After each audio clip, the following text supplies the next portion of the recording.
We're live. Holy shit, we're live. Very unfortunate news.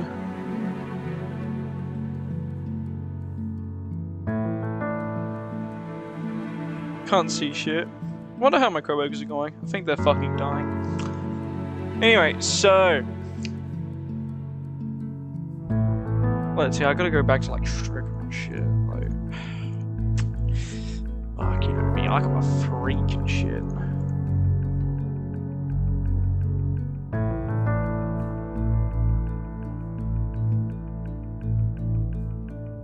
Where did my mouse go? There it is.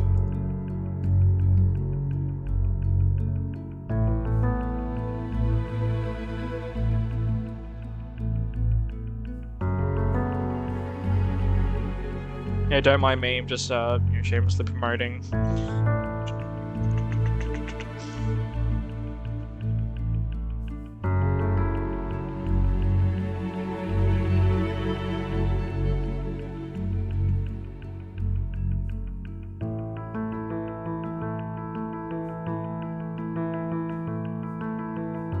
Man, it would fucking rule.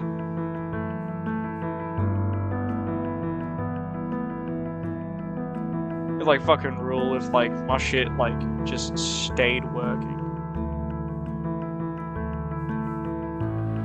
That would be fucking sick.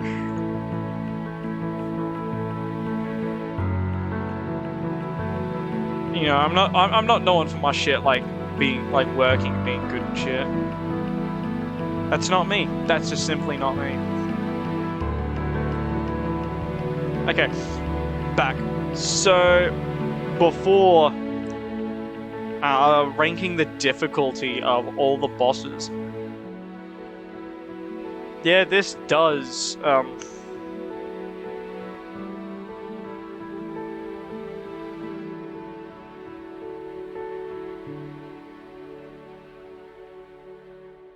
yeah, this does. As I was thinking on it, I was like, would I agree with some of these places? I'm thinking like, yeah. I don't know, like I was saying at the end of fucking the last one, a lot of these are insanely malleable. Like, each tier is insanely malleable in terms of difficulty. But not here for difficulty this time, though. We are here for actual rankings of the boss. Like, me actually ranking every single... Holy fuck.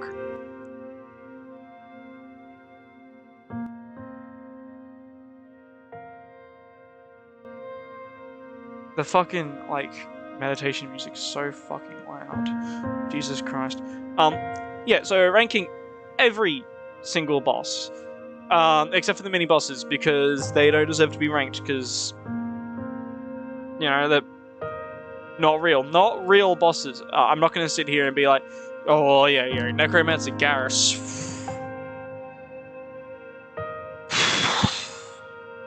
I mean, ranking every boss from every like difficulty will come into a factor as well, but it's mainly going to be like lore, presentation, design, aesthetics,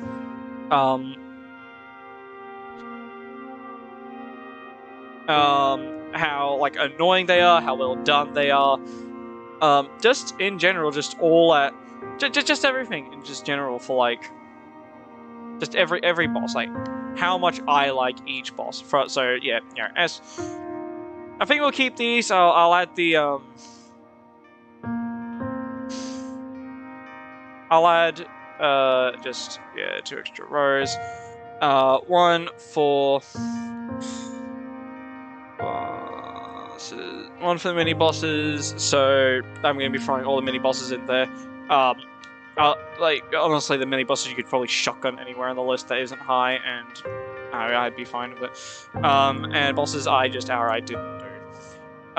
The only things on this one is I think just going to be like the inner ones from when we get to Sekiro anyway. But I digress. So yeah, start off with Demon Souls again. Old Monk. Okay, so not his final placement. Old Monk. So, gets the cool factor of being one of the more unique fights in Demon's Souls. It's the fact that it can be a NPC, it can be a human invader. We get like normally like I think like one of these bosses per game, or we get something that like one per game normally has some form of NPC invading. He was the first.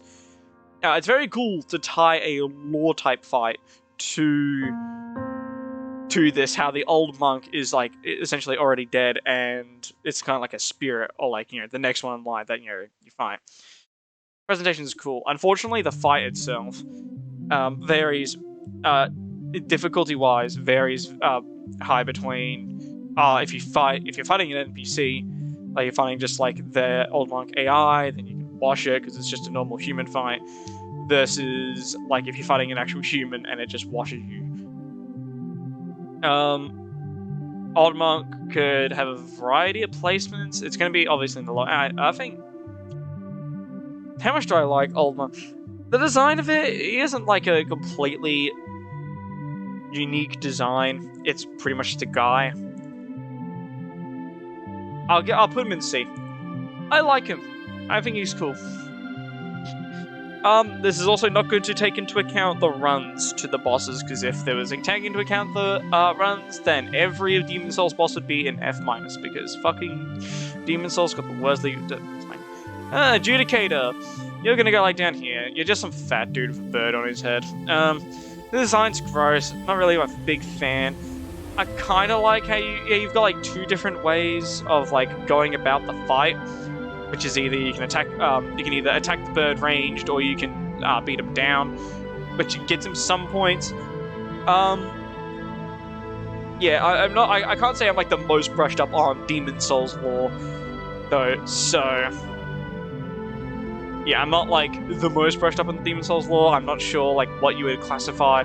Like, I don't really know like the full lore behind all of the bosses. So for as much as I know, like Adjudicator got the deepest, most in-depth, intricate lore, and I literally do not give a fuck because he's such a boring and just kind of meh. Old Hero, he's gonna be somewhere around here. I'll leave him here just for the moment. So Old Hero. Again, Demon's Souls lore, no clue. I like the action. Yeah, no, I think I'll keep him in D. I like the lore. Not really lore, but sort of like his actual design fight. Essentially, because he's blind, you can disengage from him very easily. And oh my god, my nose again. Right, this camera's gonna go off in like 20 minutes. Yeah, so you can disengage from him easily because he's blind. So he uses hearing to get everywhere, which can turn like a hard, like, so he's really as hard as you want him to be, depending on how aggressive and how much you're going to fight him. Range works well against him, I think. I don't know, I never use range. I think he's cool. He's not like, again, like, in terms of actual like presentation, he's alright. I don't know, do I? He's either going to be very low D or like the high of E. He's one of the two. I think I want to leave him in D for the moment. Maybe I'll like go over it again when I get further into the list. Storm King. I'll put him here for the moment. So, because he's not going lower than C. I love Storm King. Introduce, I guess, sort of like the first gimmick fight, where essentially you can't kill him in a direct means. You have to use like an alternate way to kill him. The Storm King's alternate way is you get the Storm Ruler, the first Storm Ruler, the one that comes back again in Dark Souls 3, inspired that and started that. He is a very cool fight. You get swarmed at the beginning, and then like you pick up the Storm Ruler, and then like you mow them down. No clue about the lore, again, same for Demon's Souls. I went on at the beginning being like, oh yeah, not the lore. Yeah, I want to know the lore and how they're presented, and I know the lore of literally zero of the fucking Demon's Souls boss. I'm turning the fucking music down. Holy shit, dude.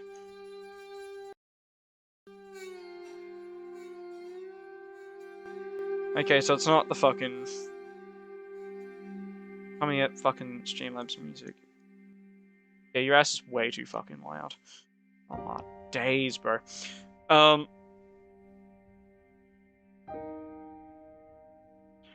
Yeah, but yeah, personally, I really like Storm King.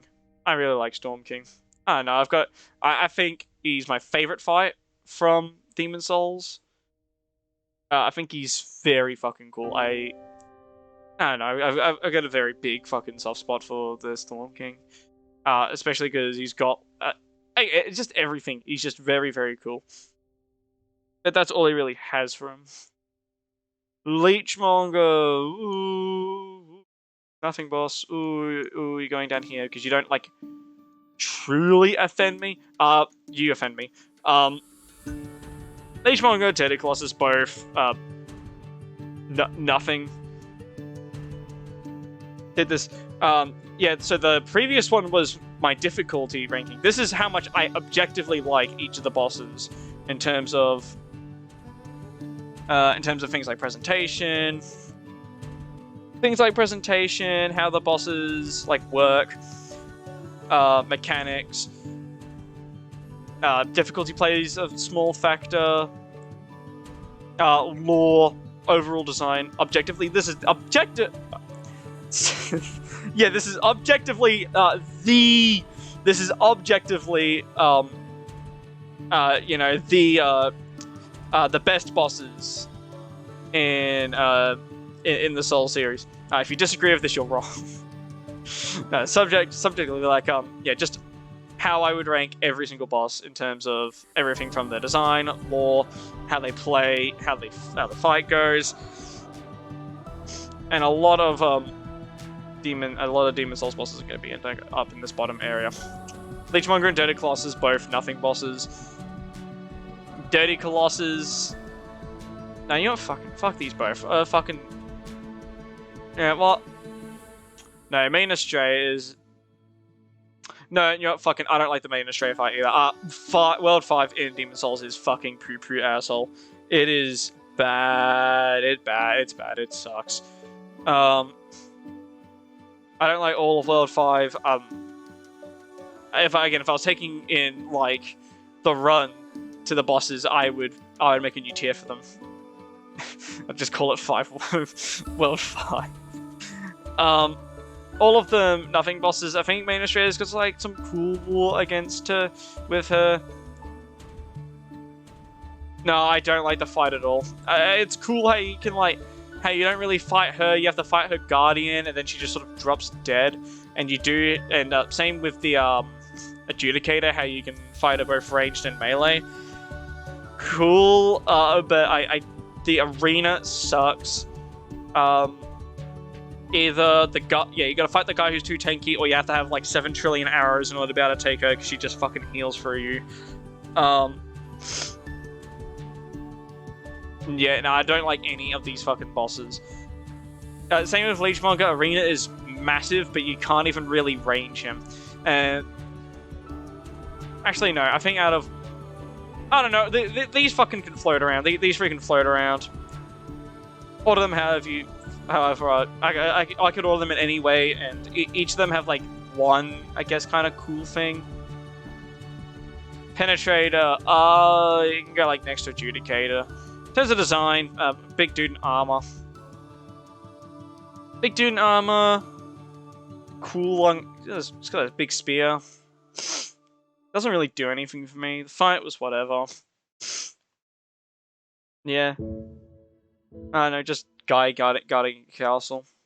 Again, maybe he's got, like, you know, big fucking lore. Same with Adjudicate, don't care. Blue Dragon, and by extension, I'm just going to throw Red Dragon in here, and I'm going to throw the Primeval Demons. I think, yeah, Primeval Demons have, like, the whole lore of them, that they sort of, like, they only appear in evil worlds. They only appear in evil worlds, and you go, like, kill them, and you get, like, your tendency back, but... Oh, King Alan. There we go. Yeah, Alant. Cool. I'm gonna use the word cool so fucking much. Jesus Christ, I'm actual fucking brain rot.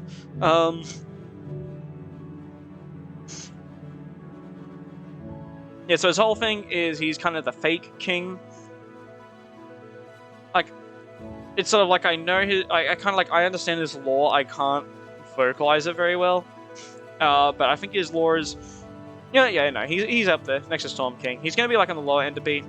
The fight itself is cool. It has a gimmick that I am so thankful it has not been repeated, but at the same time, I kind of wish was revisited in another way, which is his grab attack, which lowers your overall level. Super fucking infuriating, even though it has like a 20-minute wind up. You can see it from a kilometer away, but that just all that means is that if you get hit by it, you feel like the biggest fucking idiot in the world. Like, you feel extra shit about yourself. He is less punishing. Essentially, if you die after he takes a level and you pick up your blood spot, you can you get your souls back. The amount of souls it would be to level up. So essentially, for as long as you can keep picking up your drop souls every single time, you never truly lose the level until you die without picking up. I kind of wish this was revisited in maybe a less infuriating way. But yeah, just that alone, he's an insanely unique fight. Probably, one of the best of Demon Souls, which is not a high standard. When like fucking Old Monk and the Storm King are like, high. But again, the Storm King is more of an objective. That's more of a subjective thing. I'm get all giddy for the fucking Storm King.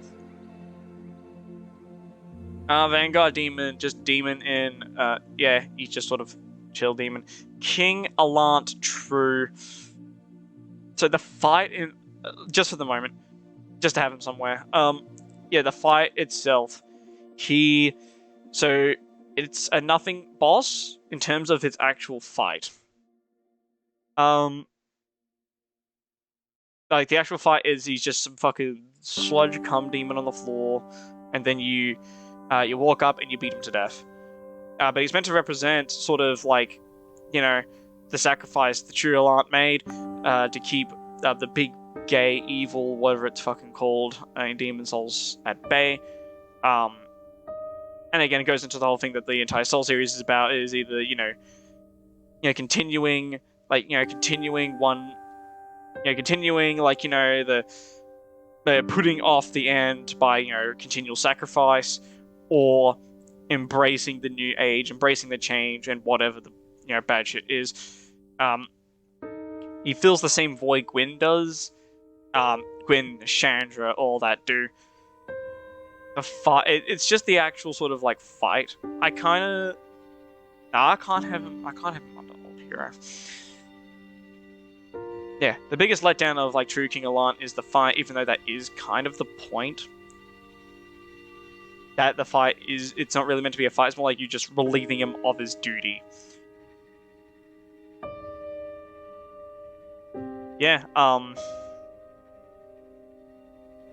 I don't have much else really on that phalanx. You can go down here. It's just a bunch of sludge. Come sludge. It just guards the fucking thing. Actually, no, I'll put him at the top of F, at least for the moment. He's just a bunch of fucking sludge on the floor. It's meant to be sort of like the tutorial of like using like resins and shit, or at least like the whatever the Demon Souls equivalent of resin is. Teach you how to use the resins in order to make the fight easier, and that's essentially his like gameplay purpose. Lore, again, just a bunch of dudes tend to sludge through fucking one of the big baddest Tower Knight. It's very striking design. He can chill there for a sec. So very striking design. Really takes sort of, actual just big knight, just a guy in armor, but he's like 4 or 5 times the size of you. You gotta knock his ankles to like put him on the floor. The progenitor to the Iron Knight from Dark Souls 1. Or the Iron Golem, I should say. You've got the archers that rain down you, which you can go up and kill to make the fight easier, or if you want to challenge, don't do this on New Game Plus. You can leave the archers alive, so you can fight the knight and you have to deal with the archers. And Actually, no, you go up here. Again, a lot like these types of bosses are like the progenitors to what would be later refined and embedded in later games. So like I can't judge Old Monk or Tower Knight for their gimmick because they started that gimmick. That would later be refined and eventually made better later on. Armored Spider, the fucking spider in a cave. Flame Lurk is kind of cool. Armored Spider is a nothing boss for me. Big Armored Spider, the fight's fucking annoying. I have Flame Lurker there. Like, I guess I have to go a little bit more in Armored Spider. Yeah, it's just the whole gimmick. Essentially, it's like he slows you down with webs, so he can either burn you or smack you. After you do too much damage, he'll vomit lava all over the floor and send you back to the beginning of the arena. So you have to run through the webs again. It's just so annoying. It artificially inflates the time that you have to fight the boss. Has like 2 actual attacks when you get up close to it. A whole bunch of nothing. I like it more than Adjudicator. The difficulty feels a little bit weird for it though. Yeah, Flame Lurker will again. No, again, he's got a lot more of a striking design than like the guys down here. Big guy on fire, kind of fast, big and hulking, strong. I think his design is a lot cooler than all the things like below him. Yeah, a lot more striking. Lore, as I've been saying, I am not a Demon's Souls lore person, so I have no fucking clue any of the lore. Maybe if I was to watch a fucking Vardy video or some shit on the Demon's Souls lore, I would come back and be like, yeah. Tower Knight definitely an S+ boss, but yeah, Flame Lurker. No, I kind of Flame Lurker. Like, Flame Lurker is one of the cooler fights in Demon's Souls. Definitely one of those that, like, if you're thinking Demon's Souls, you're gonna think Flame Lurker. Dragon God. Wow. I want to shove your ass in F-. You're gonna chill here just for the sec while I mold over you. Oh, also I think over. So it's him. He is the guy that like is hyped in the game. You see him in the intro cutscene, the trailer. This big fucking dragon. He's cool. How are you gonna kill him? It is a boring puzzle fight, and not even really a puzzle. The fight hits you with cheap deaths. You die, like, and obviously it makes sense for this big dragon that is many times your size to one hit you. But like, it's so fucking annoying. It's so annoying how like as you're trying to run to a fucking ballista, you got caught by the attack. I'm sorry, death. It's he's just not done well at all. Maybe this is gonna be me just molding the fuck over Dragon God, because Dragon God is just an annoying ass boss that I personally don't like. And even if you're good at the fight, quote unquote, it literally just then becomes like, I use magical range to break the rubble, run to Ballista 1, pop, take your time to get to Ballista 2, done, and then finish him off however you like, because he can't fight back at that point. Like, it's not a fight for a boss as cool as Dragon God. Yeah, like, for as cool as the design is, there is just not a lot there in terms of like action as an actual fight. Fool's Idol. I think E suits Fool's Idol. Not a boss I'm crazy about. I think Old Hero lore or better, but Fool's Idol has a neat gimmick that if you do not know about, will kill you many times. Essentially, the Fool's Idol cannot be killed until you kill the person resurrecting them that's in a different area. not in the arena, actually outside. So it promotes exploring. It's not really communicated to you though. Well, like, okay, it's communicated to you if you wander into the boss arena and die, or you kill the Fool's Idol. You'll hear the cunt fucking yell, like, I don't know, fucking chuckling or whatever the fuck he does at the, yeah. So you gotta go, you gotta kill that dude, come back, and then you can actually fight the boss. The boss itself, very simple, essentially just lays a bunch of traps on the floor and does, like, just, yeah, sort of makes many copies of itself. The way you tell them apart is because the real one uses a much stronger spell than the rest, which is visually distinct. It's like, it's cool for what it is, but it's not like any of the higher ones that inspired anything cool, like the Tower Knight. It doesn't have a striking design like Flame Lurker. Doesn't have, like, you know, the coolness factor of like Allant or Storm King. Like, but I do think Fool's Idol is better than like Phalanx and everything in F. And Man-Eater, you're going to be an F somewhere. Don't know where. I think. No, because you are a gank fight for no reason, and I don't like gank fights. I don't know what the lore Man-Eater is. I think he's a Man-Eater, for as much as I know. Just yeah, random Man-Eater in 3-2. You get him at half health. Second one comes in. I fucking love gank fights. Love them so much. Foreshadowing for ONS. Yeah, no lore. Just big fucking bat demon. The fight's annoying. Fighting both at the same time is stressful, and while I'm not going to truly bring up the runs too, the run does not make this fight any more enjoyable. So yeah, I'll put you down at the bottom of F. So for the Demon Souls rankings, not looking too good. To be fair, you've got like the 3 didn't do. I probably wouldn't put them that high either. Yeah, Demon Souls misses the mark mainly on lore for me. Although, to be fair, I can't be pissy too much about it because I barely know the fucking Demon Souls lore. Anyway, who the fuck? Get off. Get off my fucking line, bro.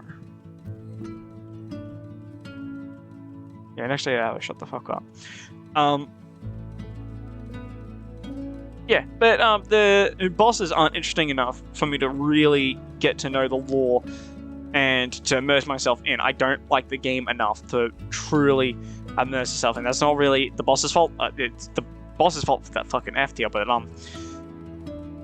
just the F tier in general. But like, yeah, I find the game too infuriating, too poorly designed in order to like truly be like, yeah, I want to learn the lore, I want to know the characters, I want to know, you know, what the fucking Old Monk and Flame Lurker are. No, I don't have that. Unlike, you know, Dark Souls 1, a game I like a little bit more than Demon Souls, which is not a high hill to clear.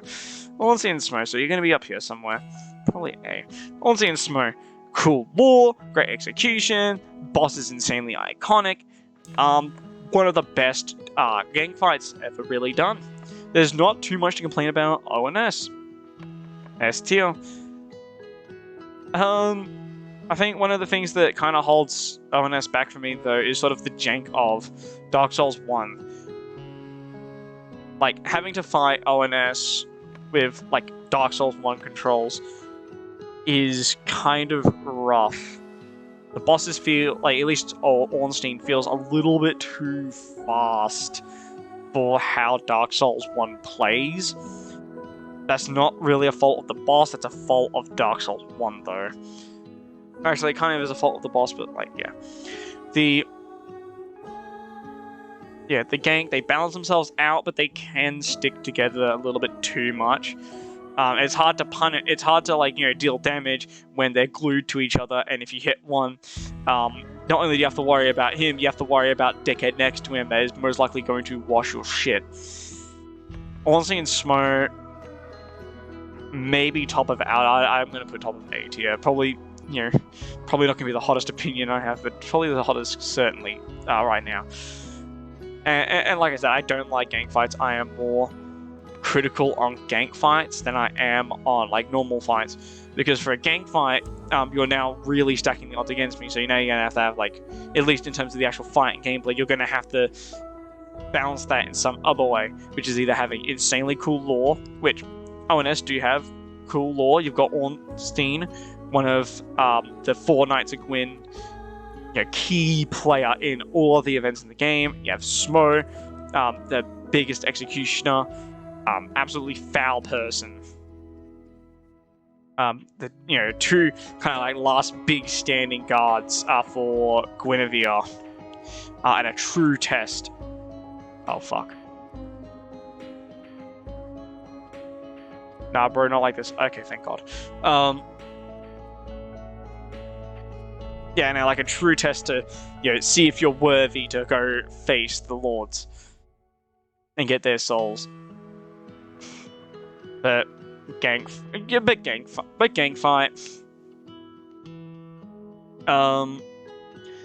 Yeah, and kind of like just fighting them. Not the biggest fan of. Again, I still really like the boss. When I say like not the biggest fan of fighting them, that's like purely personal grievance of I don't like gank fights where I'm shit at gank fights. Pinwheel, on a different note, a boss that's gonna be like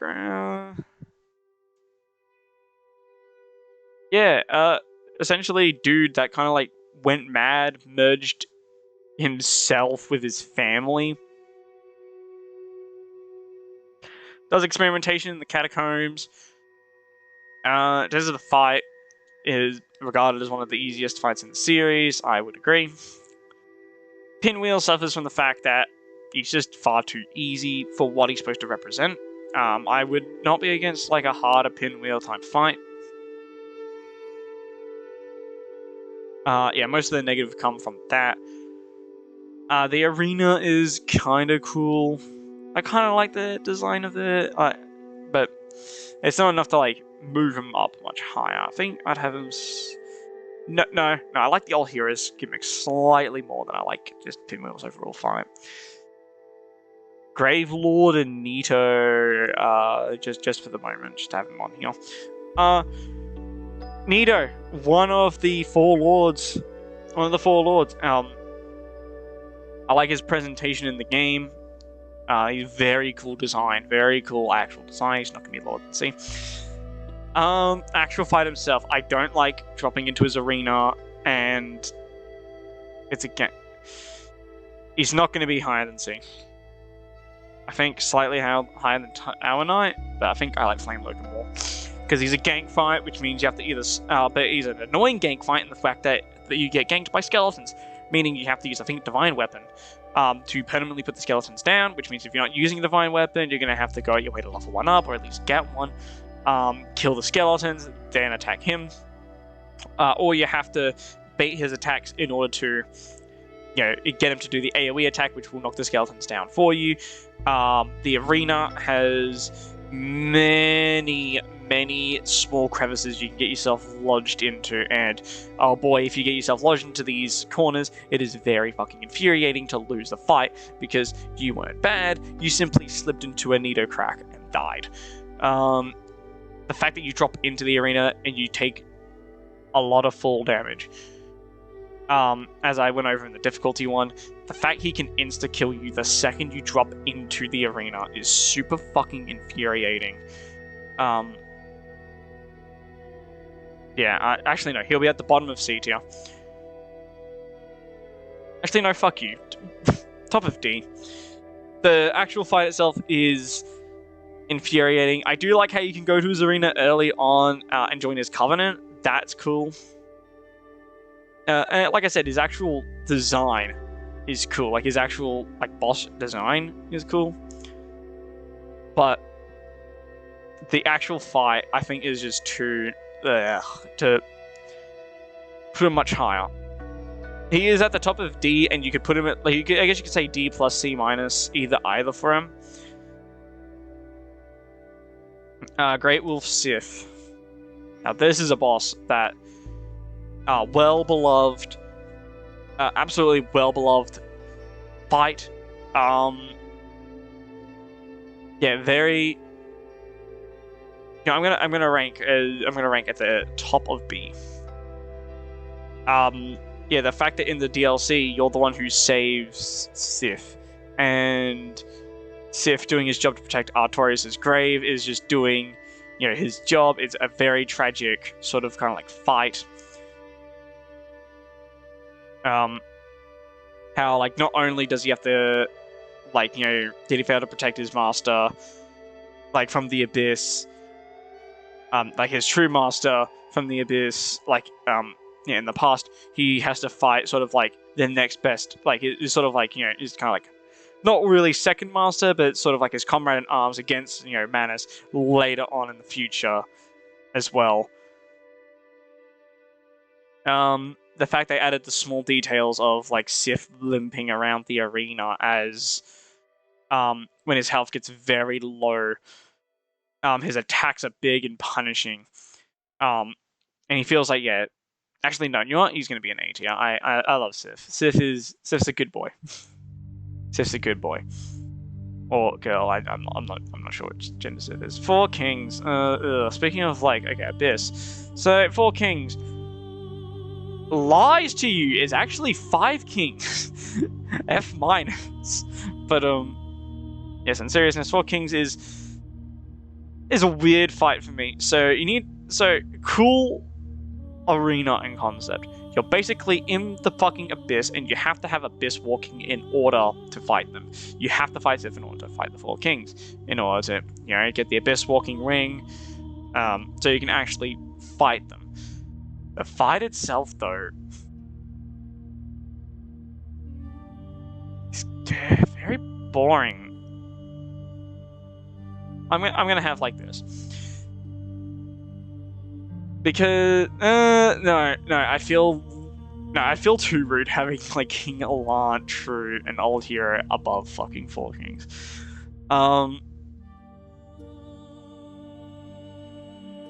Yeah, neat. No, I'm not gonna have fucking Nito above Four Kings. Yeah, so Four Kings, outside the fact that it lies to you on the tin, sort of like a certain duo much later on, the main problem is the fight is just either insanely easy or insanely difficult depending on your DPS. If you run a strength build like I normally do, you will fucking snap these twinks in half, and there's going to be no problem. If you are playing a more long, like a dex build, yucky. If you're playing a dex build or whatever, you're going to find the fight a lot more difficult. You're going to be fighting 2 kings at a time. But even then, they don't really do that much damage. The only attack you truly have to worry about is the grab, when you're just punishing away at them. I like how when one spawns, they spawn far away, so when you'll know when one spawns in, and you have the time to fight back. But yeah, just in general, I feel like it's neat, but it's not as well executed as it could have been. I feel like there was definitely ways it could have been improved. Maybe making the bosses a little bit stronger, or actually there being 4 of them. Me to keep saying that is going to make it sound like, there being 4 king, more 5 or 6 instead of 4 is, this big thing. It's that, and I have no fucking clue what the 4 kings are in lore. I know the lords, I know Nito and the Better Chaos, and I know Nito and the Better Chaos, and Sif. I know where they all slide into this. What the fuck are the 4 kings? What? They're just some dudes chilling in the Abyss. They're literally just chill. I don't know why you gotta go fucking kill them. Demon Fire Sage, you're gonna go. You're gonna go down here. Stray Demon retrain.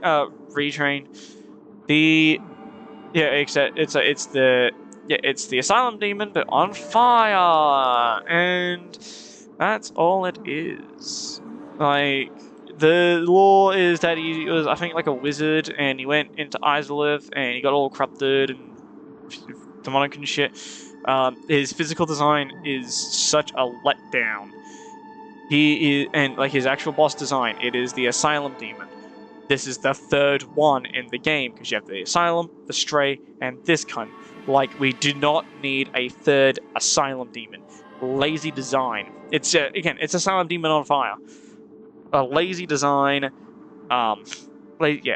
lazy copy paste uninspired design. He doesn't really have any. He doesn't really do anything. He just sort of stands there. Like lore-wise, he's just some dude. He's no one important. And then like you walk in, walk all over him, and it's over. Like boring fight. Actually, no, just because his design is literally copy paste. No, you're gonna go into F-. I don't like you. Centipede Demon is gonna be somewhere up here. I think this is another E. So the Centipede Demon's cool. I really like the design of it, the actual physical design. I wish the fight itself was better. The arena sucks asshole. Why is the arena the way it is? Why do I have a small slither unless I'm going to take a bunch of damage in order to get to the big part of the arena? Why can he just stand away from me and just endlessly do his range attack at me while I'm on this small platform? Like, I think the fight would have been cooler if you got the fire walking ring before you fought him. So, like, you then go into the fight, and then like you have the choice of like, okay, do you stand on the lava and try and punish and do damage that way, or do you try and bait him onto land and fight him that way? I think just that small change could have made the fight just a hell of a lot more interesting, instead of just here's a bunch of lava everywhere. Here's like one island where you'll probably be fighting him, or you have the other one where you're gonna take some damage to get to. Lore, I don't know. I think he's just some fucking demon corrupted by Izalith, like most fucking things that go into Izalith are. You go into Izalith, get AIDS and die. All corrupted and shit. Definitely top of E, probably could be like low D tier. It's just the arena and the fight itself is just very underwhelming. Bed of Chaos. For as much as other people shit on Bed of Chaos, I don't mind Bed of Chaos as much. In lore, fight awful. So you're not going to be higher than E, but lore, I like the lore. I like how Izalith is just this, the Izalith, the corruption, all that. It just fucking, it corrupts you. Again, you see with the Fire Sage, you see with the Centipede Demon, you see with Solaire. Izalith, that whole area is just corruption. That's all it is. It rots you. The witches, got two. The whole story of Icarus. You fly too close to the sun, and you got burnt. And the way the witches got burnt is turned into sludge demon on the floor, sort of like Alan. But with a less interesting fight, much more annoying and fucking obnoxious fight. The fight itself, I don't dislike conceptually. Having to break the restraints in order to, make the arena fall apart in order to, sort of like get to the proper boss. I don't like how there's 80 million holes in the floor, and you will most likely die to these 80 million holes in the floor 80 million times because one of the arms swept you into it. And there's ways they could have improved this. They could have made it so instead of falling into just the abyss, you fell into like a cavern area, and you could navigate your way up. Well, obviously she lobs fire at you or something like that, or other. Maybe it could have been like, a small cavern labyrinth maze type thing, and it slowly and fills with lava, so you gotta navigate your way out. There's so many ways they could have done it much better. But if we know the story, Dark Souls 1 suffers from production. It had a rush production. That's why the latter half of the game feels a lot less rushed and unfinished than pretty much everything up to ONS does. So I can't blame really FromSoft for things like the Bed of Chaos, Nido, Seath. And the Four Kings, I can't truly blame them for that. But there's so many interesting ways they could have improved on the Bed of Chaos or made it different, or at the very least didn't have the fucking insta-kill gimmick. Insta-kill is such a fucking awful, gimmick for a boss. And that's spoilers for Elden Ring. Seath, the Scaleless, got some very cool lore. I really like Seath. I think the fight is cool.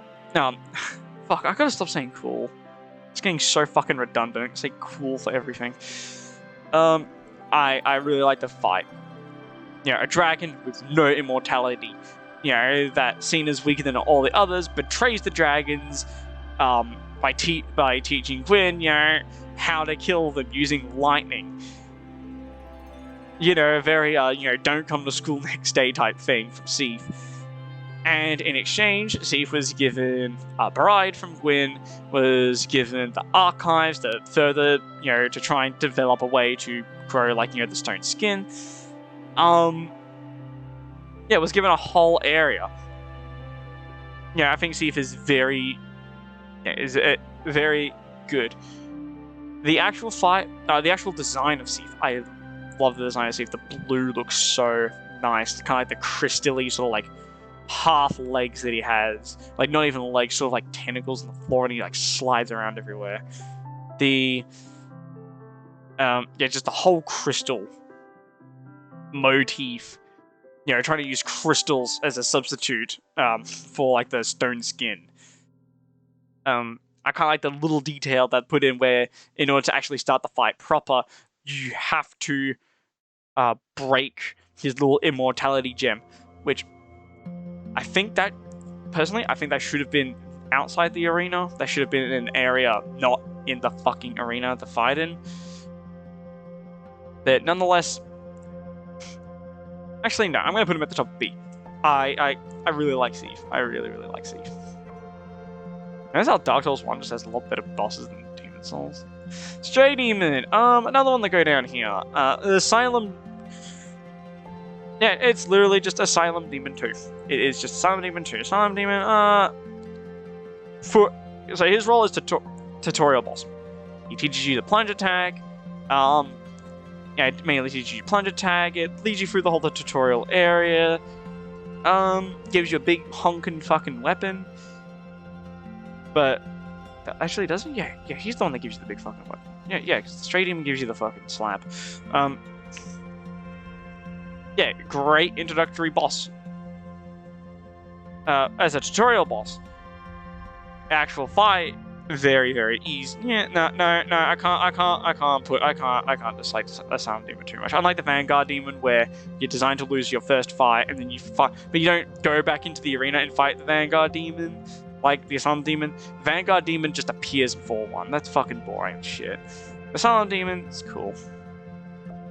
Crossbreed Priscilla. I like tall women. So Priscilla being Seath's child. And also an abomination by man. At least to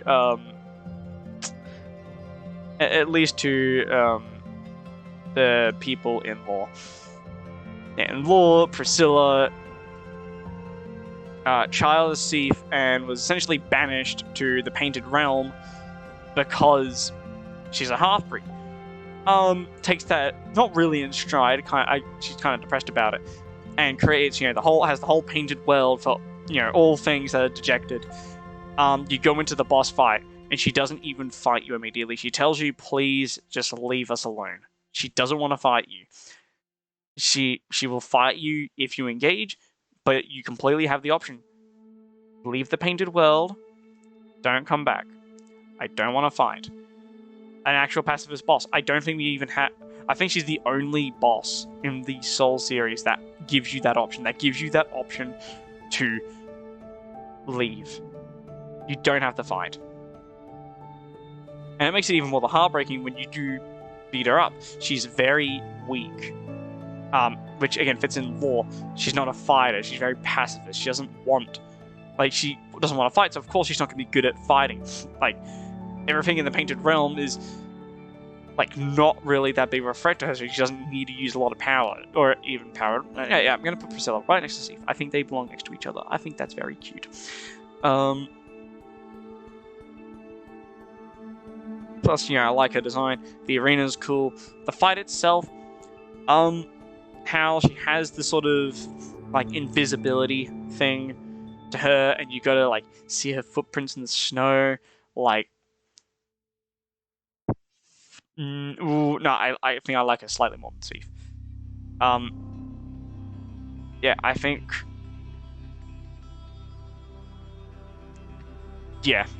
I think that is. I think she would also be A-. I was gonna have her in another place, it would be there. Like, she's definitely on the higher end of B, though. Dark Sun Gwendolyn. Sort of same as Priscilla. Again, just for the moment. So, same as Priscilla. Pacifist. Doesn't really want to fight. Another optional boss. To get to Gwendolyn, you have to get, like, the seance ring, I think, and you have to go out of your way to go to see Gwendolyn, and Gwendolyn tells you, join the Covenant. So, like, well, Aonita gives you the option to join his Covenant at the beginning. Well, he doesn't really give you the option. It's more like, you just sort of manifest in his arena, and he's like, Covenant. Gwendolyn tells you, stop, because I am a god. Yeah, I'm a god. Stop. Yeah, you have the option to worship, essentially, or you commit heresy and you fight Gwendolyn. Gwendolyn's going to be no less than B, by the way. Gwendolyn has some very cool... Okay. Fuck, I keep saying cool. So, Gwendolyn has not really many attacks. But a very neat arena. Essentially, the arena, like with the grave, stretches very far back. It's not infinite. It takes about 5 minutes to run from one side to the other, but you can run to the other side of the arena. Oh my god, this fucking mask, holy shit. So, yeah, has that. Where Gwendolyn falls off, really, is sort of the... I'll have Gwendolyn next to, like, Sif and Priscilla. Like, it's just the fact that Gwendolyn doesn't do enough, which, obviously, same as, like, Priscilla, doesn't really have a reason to fight, doesn't have to fight anything, really, ever. So, of course, not going to be adept at, like, fighting. It's not going to be like owners that are born and live on the battlefield. Gwendolyn is, pacifist. Well, not really pacifist, but pacifist through and through. Could have done a little bit more in the fight. I like how beating Gwendolyn actually has actual full repercussions. Like, it's a bad thing to fight Gwendolyn. Once you beat Gwendolyn, the sun is knocked from the sky in Analondo. Guinevere disappears. I forget her name. The woman, the firekeeper for Analondo, becomes hostile. A lot of things change, like, and just because of that fact, I'll put Gwendolyn above them. It's gonna be such a jerk, so I want to jerk off. Gwyn, Lord of Cinder, the one who really started it all. I think A less than A would be criminal for Gwyn. I'm not sure where in A. I think it'd be the low end. In terms of the actual fight, can you parry? Yes. Cakewalk, can you not? Okay, do you have Havels? No? Die. Gwendolyn is a monster. He chases you down. He beats your ass. He's strong, has the fire damage. Cool arena. If I bring up... I keep saying it, son of a bitch. Oh, fucking... The OST is beautiful to Gwyn. There's so much working in Gwyn's favor. Gwyn is the one who started the current, age, the Age of Fire. Brought down the dragons, the oppressive dragons. Was the one who built Analondo. All of it starts from him. He did it all. And when the Age of Fire, the fire was waning, he sacrificed himself to be kindling in order to keep the fire going. Now, you have to, make the choice. Do you keep his Age of Fire going? And the cycle repeats ever more. You become kindling and become the next Lord of Cinder. Or do you end the Age of Fire? Which is the one of the main themes of the series in general. Do you is sacrifice to keep peace worth it, or do you embrace change and what that could end up what that could end up bringing, good or bad?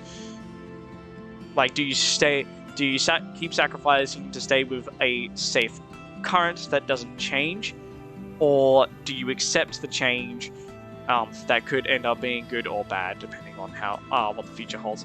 And yeah, Gwyn embodies that perfectly. I can't gush all of that on Gwyn. Ooh, I'll have Gwyn slightly over Honest. Yeah, I'm gonna have Sif over Honest as well.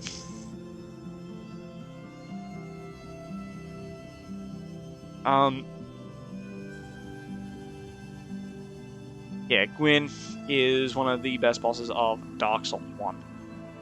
The design is cool. You know, he's got the hole, he's all burnt, he's disfigured, and you can tell like he's on his last legs, but he still has to protect the fire. Like, Sanctuary Guardian.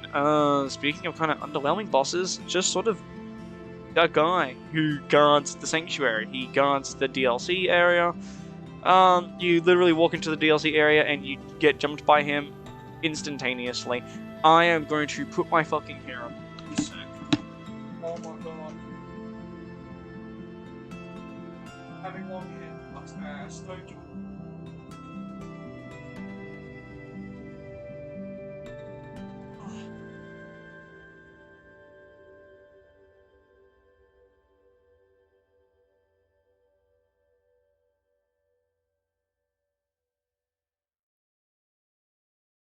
Part of me wants to cut my fucking hair again, just so, like, I don't have to deal with this bullshit.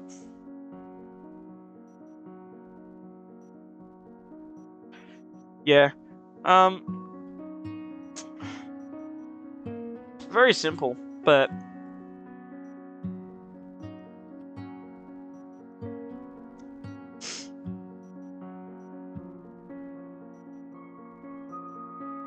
very simple, but actually, nah. I'm not a big fan of the fight. I don't really like the fight itself that much. I think the boss is like alright for what he is.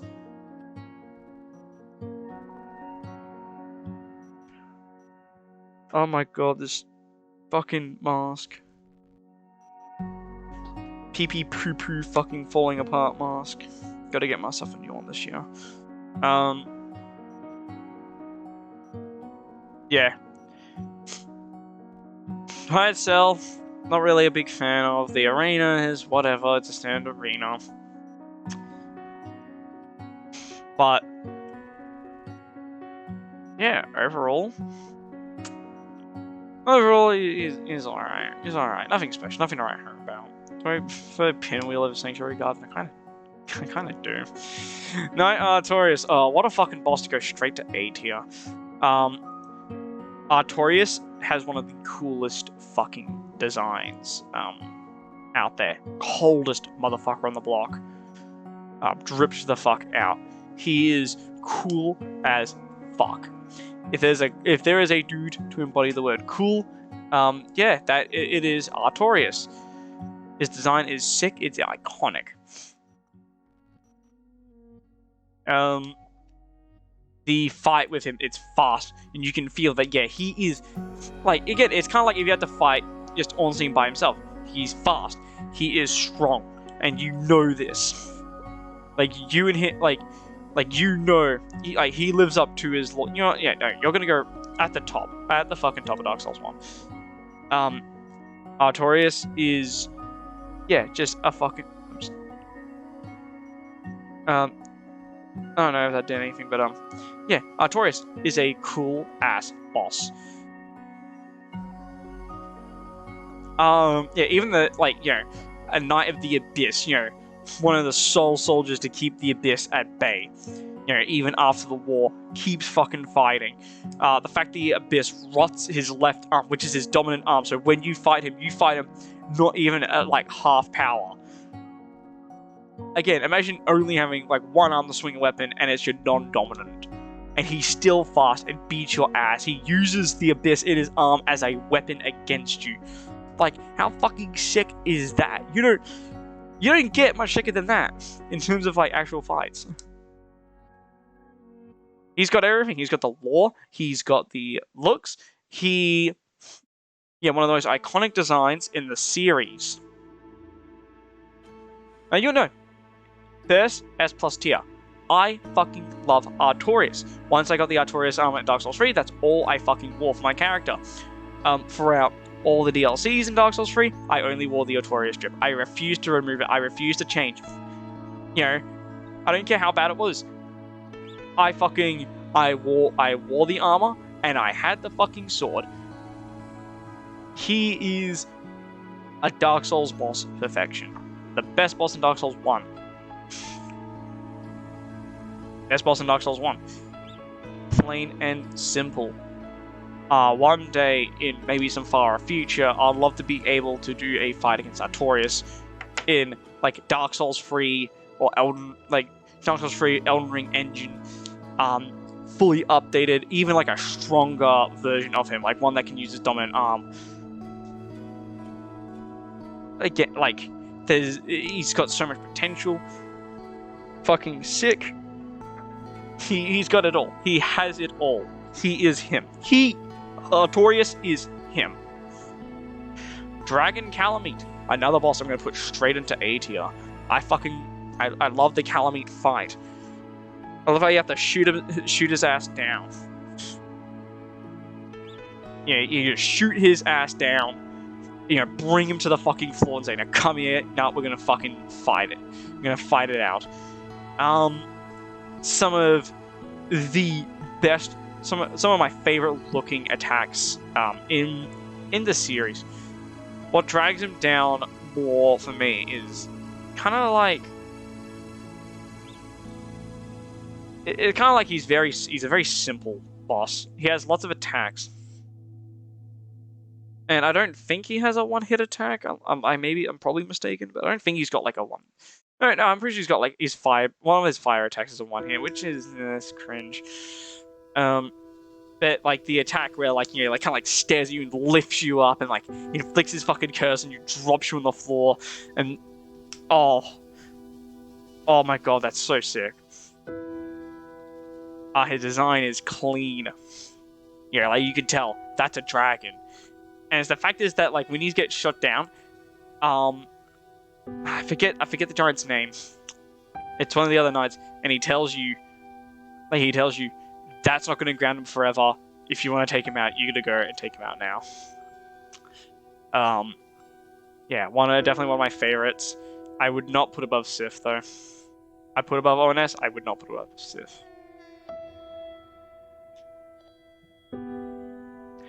Manus, Father of the Abyss. The corruptive force. He is him. He is the Abyss. He does so much for the entire series. The fragments of Manus are what like corrupt Dark Souls. Like all of it corrupts Dark Souls 2. Nashandra is a child born from one of his shards after he's beaten. The Ivory King gets corrupted because of the Abyss. The Abyss comes up again and again. You have the Abyss Watchers from Dark Souls 3, whose sole job is to keep the Abyss that Manus spawns in check, and to go wherever he rears his head and kill it. He is one of those bosses that is him. He is him. I'm going to put him in this. The arena is clean. It's this dark chasm. You feel like you're in the heart of the Abyss. And again, with like, even his run up, you basically go through the Abyss. It's a cold area. It's a dark area. You feel, and it definitely gives you the impression you should not be here. You should not be in that place. Like, you shouldn't be there. Plain and simple. And then you go to the bottom. And it's not even like you go into the arena. You enter the ledge, and he drags you from the fucking top and basically drags you into the heart of the Abyss. He's like, no. We're fighting down here. He has big punishing attacks. He does the damage. He feels strong. He is strong. Maybe a little bit too oppressive, but he feels as strong as he should be. A little bit cheap at times, but he feels exactly as he should be. There's so much working for Manus. He simply is him. He is like Artorias. Although, is even the fact that like Manus is what Artorias has been trying to fight this whole time and failed, and you can summon Sif to help you out in the fight. How much of a cool conclusion is that? I think what really kind of holds Manus back for me is just a little bit too like high damage. I think, like, I praise the damage, but at the same time, man, it really does suck when he does the I think it's like the orb attack and it just one hits you. I'm like, oh fucking thanks, Manus, very cool. Taurus team. So we're moving away from the good bosses of Dark Souls 1 and back to another boss that's sort of like literally just demon like demon on bridge. He's just there, and then like no fucking lower the Maneater, because then you go into like alright, Izalith, but sort of like whatever the fucking fire area is called, and you go into the fire area and there's like fucking 12 of them in the fire. Like, come on, bro, come on, what are you doing? The Bell Gargoyles.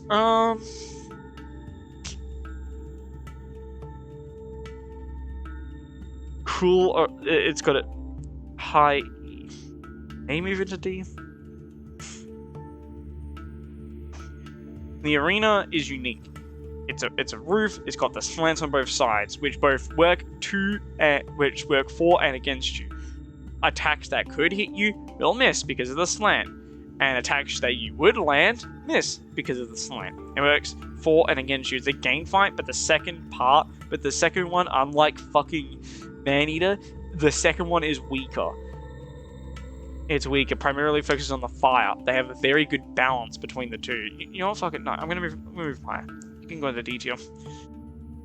You can go above Pinwheel under Alt Hero.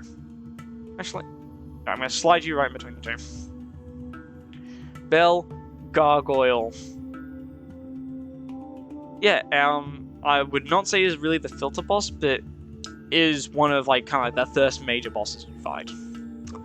Moonlight Butterfly, you can go next to Taurus Demon a little bit higher because I like your design a little bit more.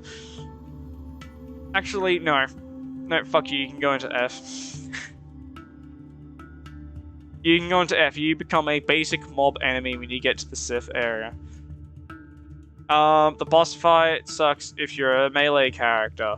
If you're a melee character, you have to essentially wander around for 1 to 3 minutes, then he lands, and you attack it, and there's a little, like, weak-ass aura blast. That's super, super fucking telegraphed, and rinse repeat. If you play range, then you clear him the fuck out. Like, there's no in between. The boss is either this big waste of time or just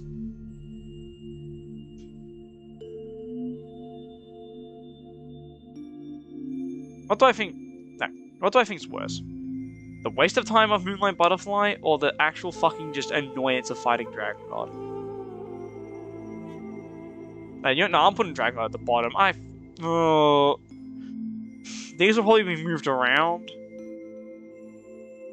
But I'm pretty sure, like, Dirty Colossus, Leechmonger, Made in Australia, I'm gonna keep all in the fucking, like, all together. Because that's just me dunking on 5 in total. But Moonlight Butterfly, it's tough. Now, Vanguard can be at the top because, he's a cool introductory boss, I guess. He looks kind of cool. He looks cooler than fucking, like, Stray Demon Fire Sage. But, yeah. Moonlight Butterfly, absolutely fucking nothing boss. Capra Demon, you can go down here as well. Kind of like the Taurus Demon, except the fight is more annoying because you're in this small-ass arena and he's got 2 dogs with him. Why does he have 2 dogs with him? Why do the dogs need to be there? those dogs will kill you more than Capra Demon himself does. You've got the stairs with a little bit of leeway. Does not matter. Also, basic mob enemy that gets a boss arena for some fucking reason. Like, again, why does Capra Demon have this fucking? Why does he have the dogs there? Why does he have the dogs? Gaping Dragon, probably not going to be much higher than like worse than Better Chaos. Because Better Chaos gets carried by lore. Gaping Dragon doesn't have lore. The Zy no, the I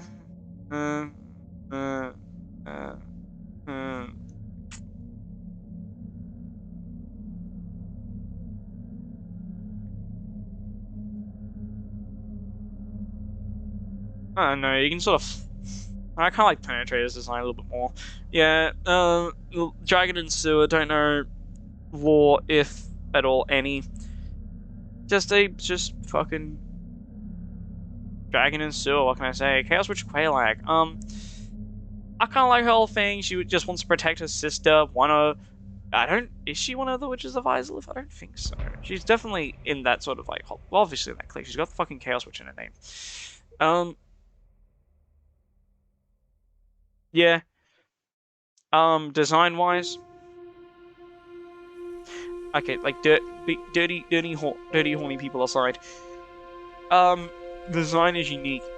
Bigger fan of I like Quelana more, but that's not the point here. Yeah, very neat design. The fight itself, yeah, you can go next to Flameworker. I like Flameworker's arena a little bit more, and he's a lot more striking. Fuck, should I keep Old Monk this high? I don't think I should keep him this high. I'll keep him there. I think he's fine there. Ceaseless Discharge, what a fucking shit cunt. So Ceaseless Discharge's problem is the fight against him sucks. I don't like the arena. The lore is he's one of the witch's brothers that was turned into this monstrosity because of the corrupting Izalith and flame.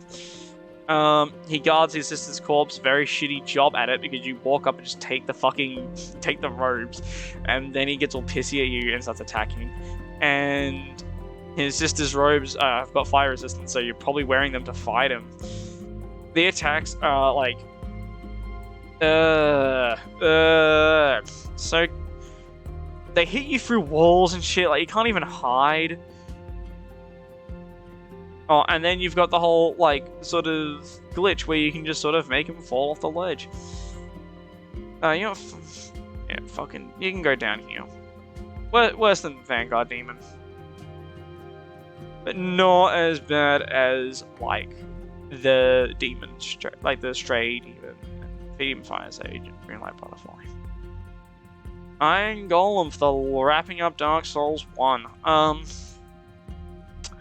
Essentially meant to be the guard of Anor Londo, and wow, does he ever do a really shitty job of it. The arena works against him. You can make him jump off 80 million ways, or you can smack his ankles to make him fall many different ways. He's meant to be the Dark Souls 1 equivalent of Tower Knight, and Tower Knight does his gimmick better. Instead of archers firing on you, it is a golem. It is a giant that will throw big fucking rocks that explode at you. Bigger, kind of a bigger step up to Arrow. Arrow's my guy. Kind of like a step up from Arrow. You didn't need to do all that. Yeah, for being the guard to.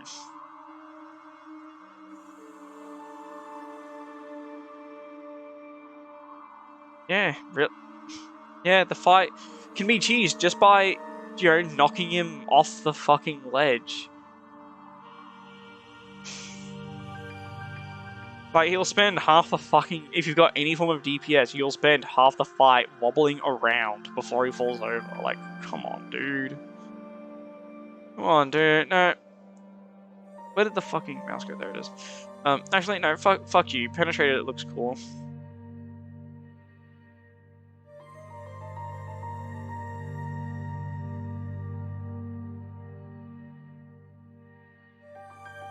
Okay, so Dark Souls 2. We're starting off insanely strong with the Rotten. Yay! Again, if this was a boss that was taking area into account, you would be an F minus next to your friends Leechmonger and Dirty Colossus. The arena itself has this, these little fire pits everywhere that you can be knocked into and die instantly from.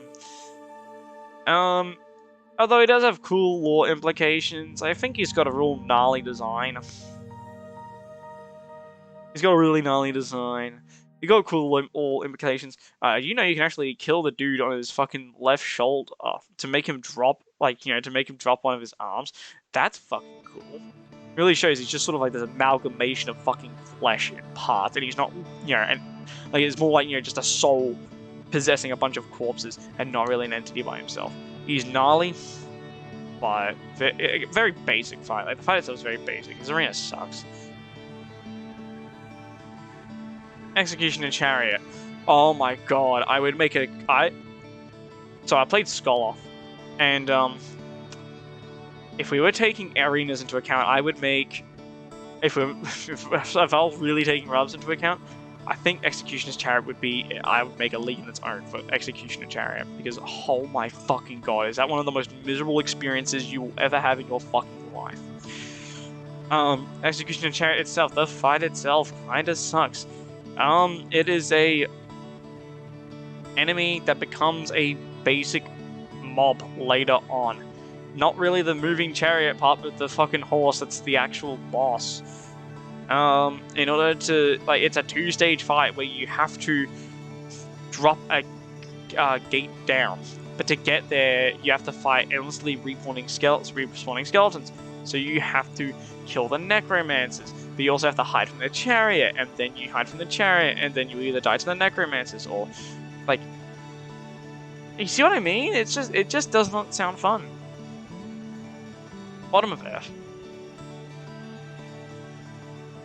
Maybe I was a little bit too hard on you, Vanguard.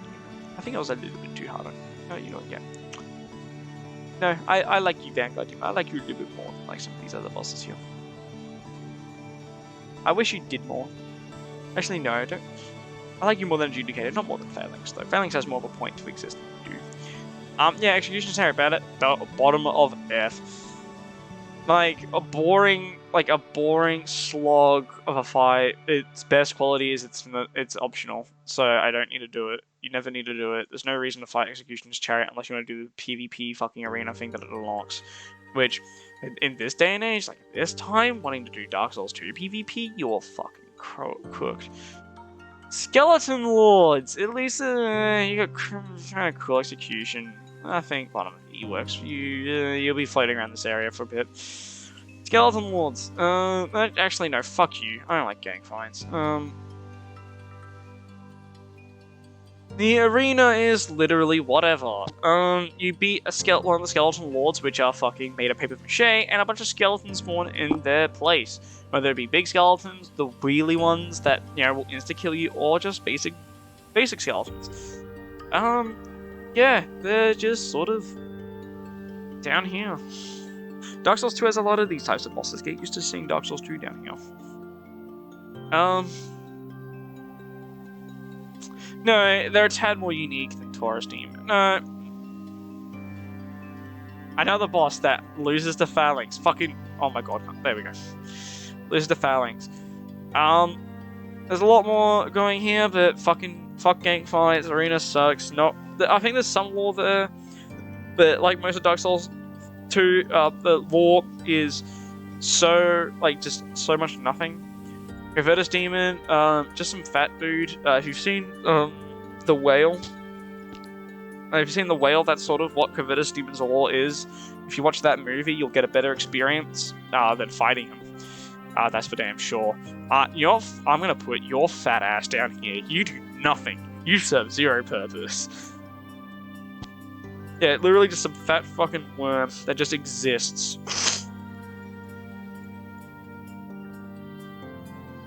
That just exists just to chew up time before Mithra, which is next up.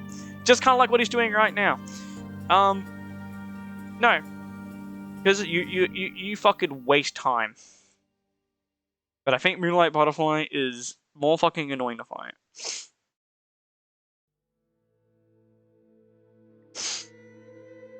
Mythra. I like the design of Mythra. I like the design. I like how you have the you have the actual difficulty slider for the fight, whether you want to fight her in full poison, essentially being poisoned and a little bit more slowed, or if you burn the windmill and make the fight a lot easier. Variety of attacks, cool design. I have a lot of fetish. I swear that is not influencing anything. Nah, for real. Like she. I think this is where I put Mythra. I think she's definitely on the higher end. Cool. She has like some lore. Don't really know, but I know she does have it. Smelter Demon. Oh, if we were judging from my first run for you, you'd go right to the bottom of fucking F-. Yeah, it's sort of in the same vein as like fucking Covertus Demon, except slightly cooler looking, which gets them the points. But the arena, no, I can't rank him worse than Executioner's Chariot. I can't in good conscience rate him lower than some of these other bosses.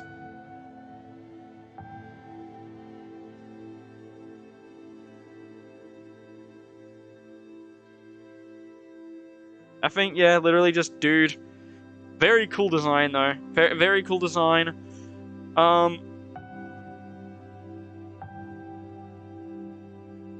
Yeah. Yeah, just cool design. The fight is I don't really like the fight. Again, Scholar, so the run is like 80% more painful than it has any right to be. Yeah, just an all-around. Yeah, I don't have much else to say. Old Iron King. Oh my fucking god. Okay, so one of the big boys of Dark Souls 2 and has the, I think, smallest arena of any boss in the entire fucking series. If you see how much I'm adjusting this mask, because my nose is so irritated by this stupid fucking mask.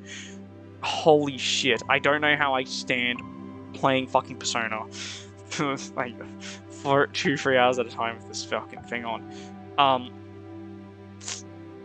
Yeah, the Old Iron King, your arena holds you back so much. You know, your fight in general is very underwhelming. It's a very underwhelming fight.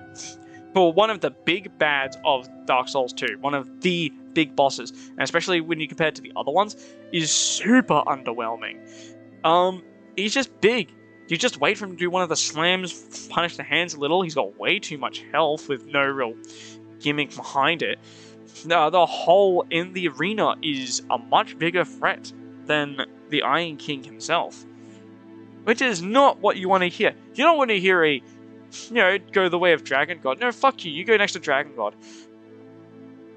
Because your lore makes you seem a lot better than you are. But no.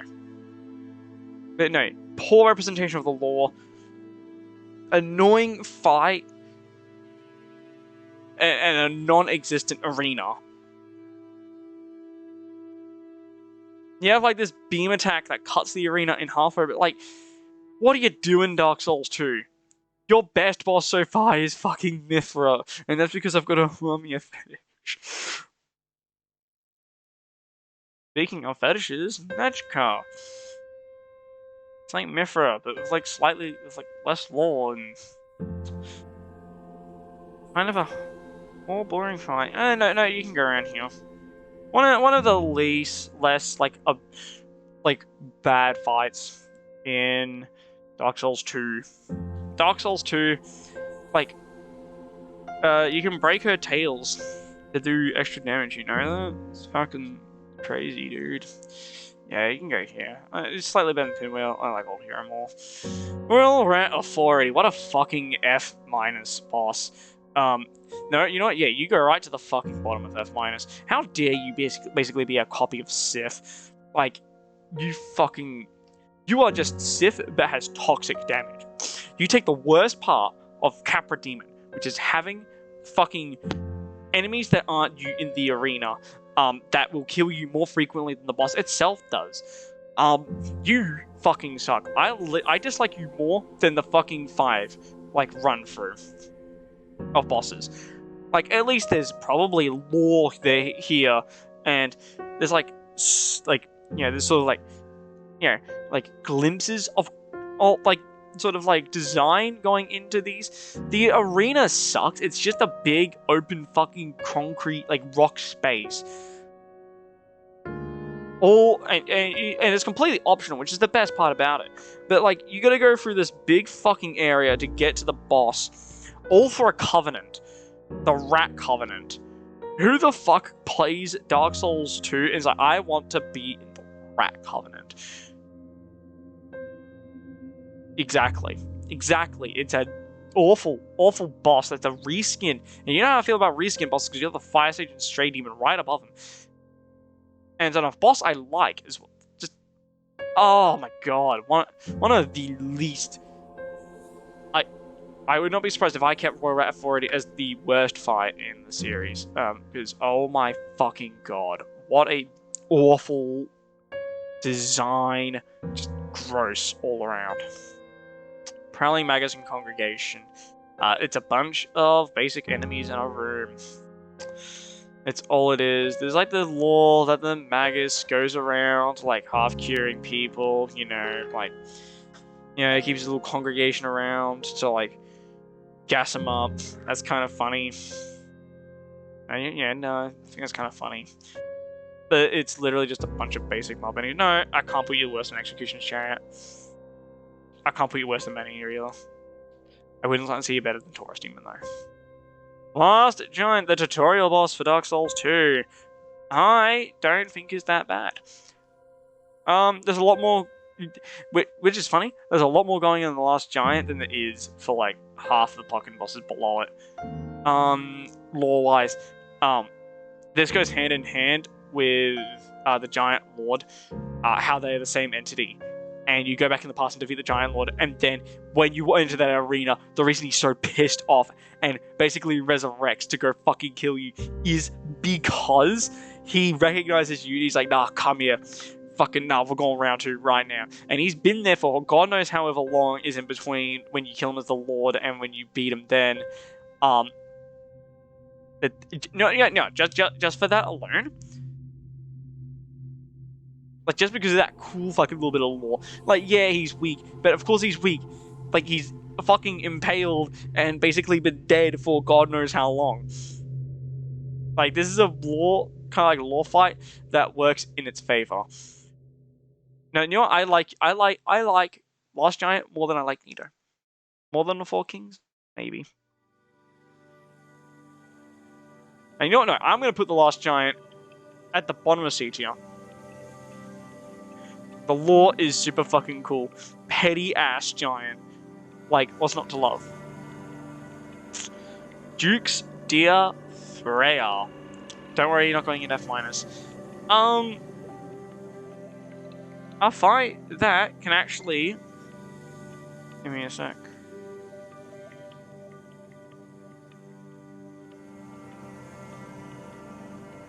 Why is the fucking cursor just disappears every now and then? Fuck off.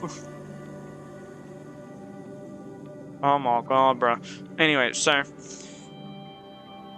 Freya is a boss that you can actually softlock yourself out of, which is very cool. Oh, you can softlock yourself in the arena. Essentially, to deal damage, you have to break the heads.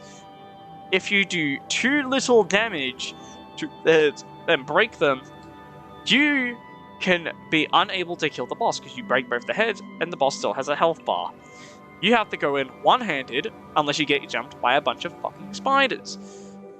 The kind of design is cool-ish, but I think I'll put you next to the better Chaos. I don't really like the fight. Like,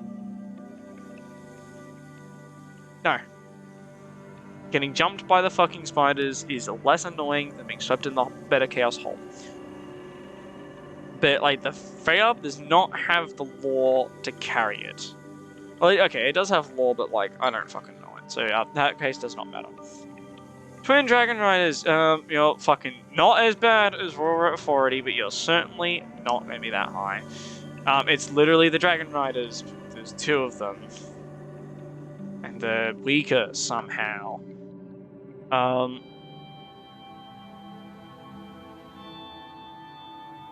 It's boring, it's uninspired, it's not as offensive as the Royal Rat Authority, but like, goddamn. Looking Glass Knight. Now, this is a fucking fight. I really, really like Glass Knight. I think he's super cool looking. I like him more than Alan. Yeah, he's super clean looking. He has the NPC summon thing. He's the NPC summoner of Dark Souls 2. Yeah, the arena. It's this dark, thundery, like rain, like just cool fucking arena. He's so sick. Clean ass design. Yeah, he's got so much working for him. I can't rate him higher than the Storm King or pretty much any of the Dark Souls 1 bosses, but he's definitely a personal favorite of. Oh my god, I'm gonna have to mute this fucking. Give me a moment. Just fucking. Give me a sec. Shut the fuck up.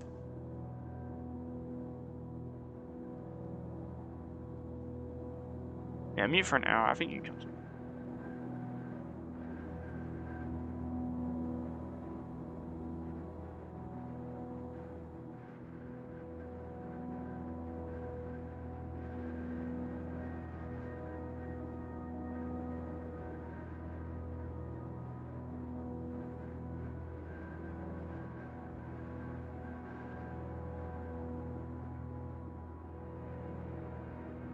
Yeah, I'll be fucking sorting it out later. Yeah, I can't rate him higher, but he is certainly, at this point, the best of Dark Souls 2. Does it get better than this? I'm not sure. Demon of Song. What a... No, you're not as bad as the Executioner's Chariot.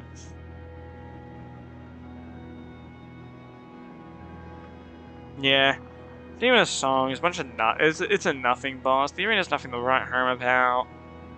I like how you can hear, like, his song throughout the entire... Oh my fucking god, who is on my line?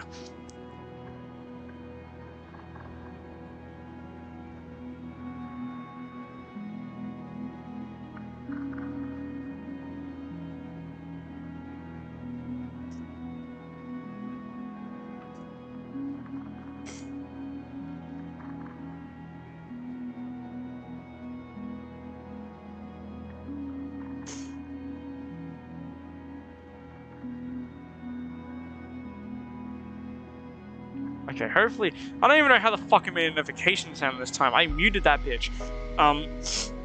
Anyway, yeah, so... what was I bitching about? Fucking Demon Song. Yeah, I like how you can hear his song throughout the entirety of the area. Once again, boss that, if I was including the area it came from, would be in a league next to Executioner's Chariot. The design, it's very unique. We don't really have another frog boss, I think. Although it looks really fucking stupid, so I can't give it too much credit for that. Its attacks are basic, also one-hit you, so... Yeah. Velstadt is a boss I personally really like the aesthetic of. Very cool with the bell weapon. I think top of C? Bottom of B. Bottom of B, I'll give him a pass. Dark Souls 2 needs this. We need this. Oh my fucking god, this mask. Yeah, Velstadt is difficulty. Like, he's not too tough, not too weak. He has... Yeah, he's the last protector of King Vendrick, or one of the main protectors of Vendrick. Yeah, physical design, I like the arena. It's this dark kind of like... It's dark, you know, obviously, because like, the whole area is meant to be dark and only vaguely lit. His attacks are cool, like his buff. Like, I'm gonna put him slightly over Allant, but he's still under Looking Glass Knight. Looking Glass Knight is so much fucking cooler.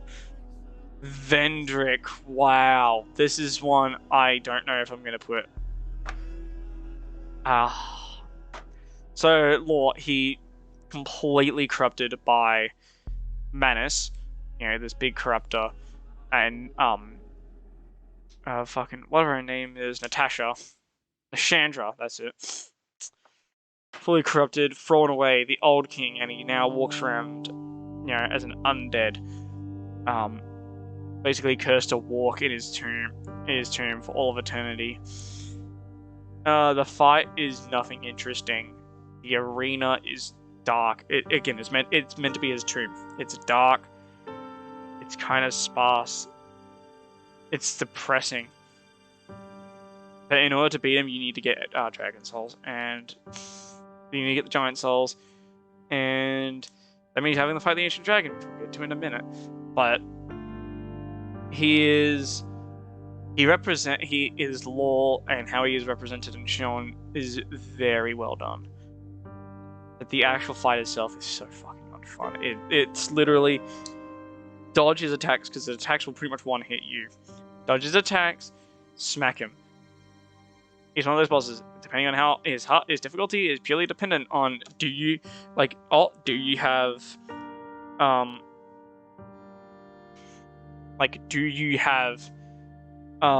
the souls? Do you have the Giant Souls? Yes? Easy, fine. Yeah, you don't? You're gonna be there for the next half hour. I think I'm gonna put him next to Bed of Chaos. Slightly above, but not much further up. He is a representation of his lore in a cool way, and I love that, but man, I can't really. The fight itself is too boring. Guardian Dragon, not even a fucking dragon. It is just some.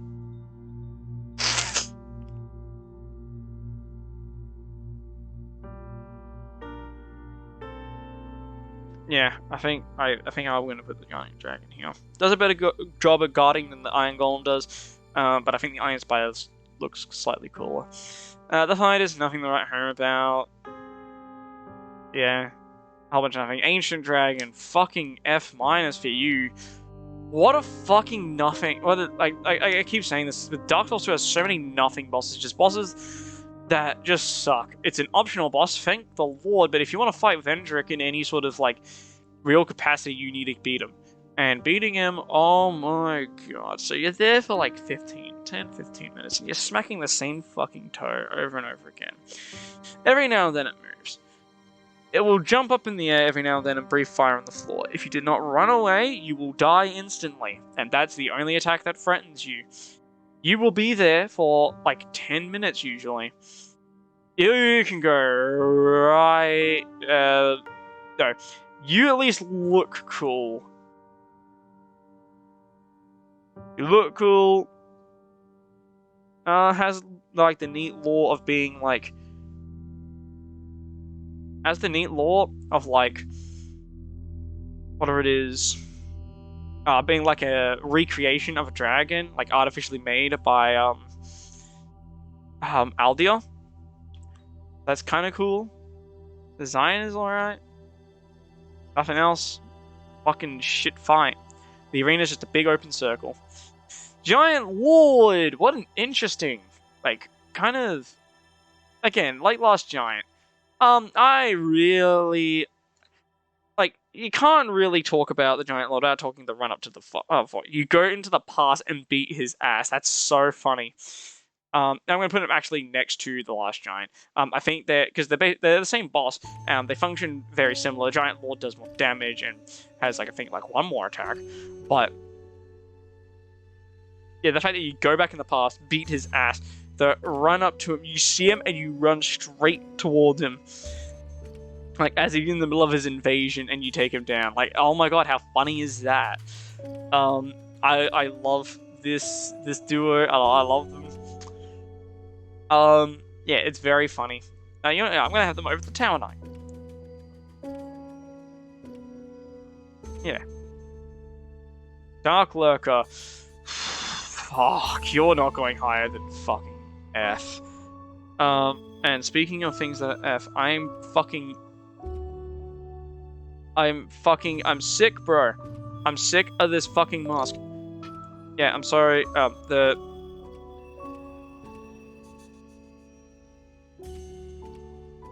Camera go off. Camera go off. Camera go off. I'm tired. I'm fucking sick of this shit. Fucking holy shit, bro. It's so uncomfortable. You have no fucking clue. It rubs against your nose so much. It just irritates my fucking nose. That's all it does. No, I dead ass need to get a better fucking mask. The balaclava was cool and all, and it's gonna be when I'm going out. That's gonna be the mask I wear to hide my identity. But like, while I'm sitting here, fuck that. I want to find a better mask, like Super Mario for some bullshit. So your Dark Lurker, fucking. So this is like another boss. Not, but it's a lot more like tied to its gimmick. Well, I guess I should say the run to the boss, because you have to go through fucking hurdles. Like, actual, like, fucking hurdles, hoops. You need to go through so much just to fight this stupid fucking boss. There's a hard limit to the amount of times you can fight it per new game. If you are not good at the fight, like, you don't have the leniency to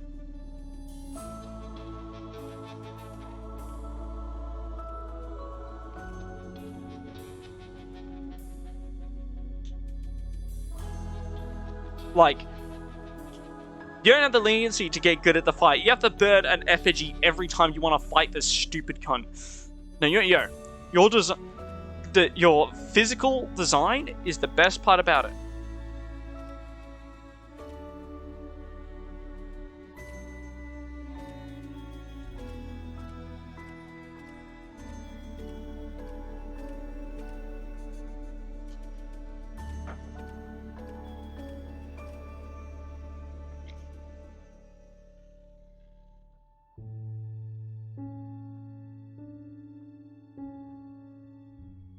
Give me a sec.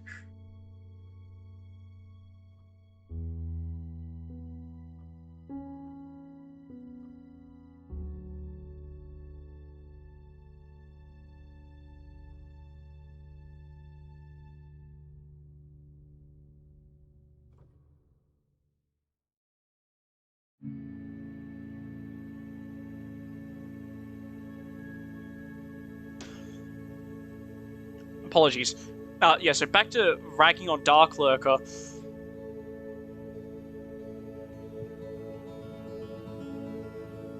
Yeah, like, I fucking despise this bitch. You can see on my other videos on YouTube my thoughts and opinions on Dark Lurker. No, you know, just because of all the bullshit you need to go through this stupid cunt. Dark Lurker next to Royal Rat. There is nothing Dark Lurker brings to the table that is worth the amount of bullshit you have to go just to get to the boss. I don't want to include runs, but Dark Lurker and the run to him are completely inseparable. Pustula, this is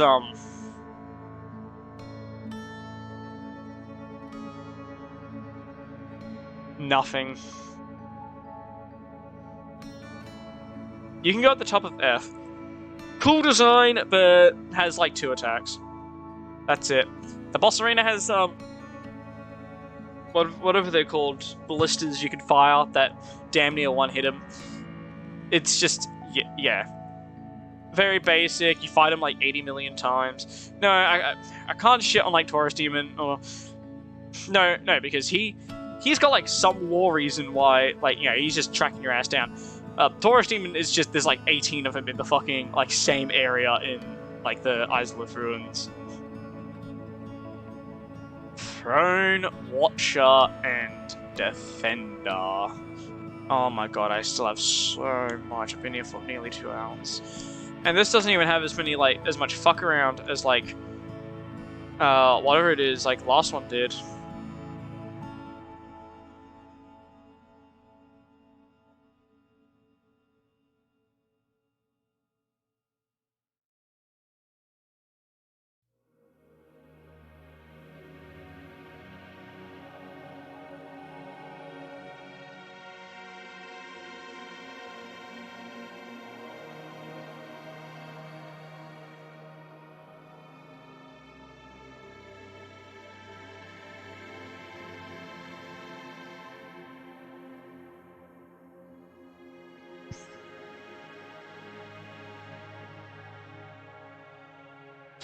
Yeah, sorry, fucking... Where was I? Fairy Watcher and Defender, that's it. So, it's a lead up to the final fight. Gang fight. It's a gang fight. Did I mention it's a gang fight? And it's a bad kind of gang fight as well. They don't really balance each other out that well. It's not like ONS, where they balance each other as being... One is a huge, slow, hunkin' mess. The other one is, like, really fucking fast. It is two dudes in armor that are kind of the same fast, like, kind of the same speed. Watcher, I think, is, like, faster. Like, that's, like, the main gimmick. But still both pretty fast. They have, like, this coolish gimmick of resurrecting each other when one goes down. You can be at the top of E. Top of E to bottom of D. Like, the difficulty is... essentially comes from being able to kill them both at the same time, which requires mental prep and, like... which requires preparation and, like, setup on your end for it. But that's it. Nishandra. Now, okay, so I like the Manus lore. I love how she was assumedly a good queen, or maybe just completely bad, for Manus was always fucked from the start. Brought the kingdom to ruin, turned Vector into the way he is, and then the boss fight completely lets all of that down by being a beam attack and curse orbs that you can break in order to not be cursed. Like, I don't know what you want me to tell. Like, Nishandra drops the ball when it comes to the actual fight itself. The same arena as Fairy Watcher and Defender, which is... it's whatever. This is certainly a fight that is carried more by lore and not by the fight itself. And even then, she sort of lets her lore down. I think... just higher than Alana, not higher than Nito. Aldia, not gonna be higher than, like, E or F. Yeah, you can... Aldia, I don't know your lore. I don't know it that well. Bunch of nothing. No, the fight's not as offensive as Better Chaos. I can't...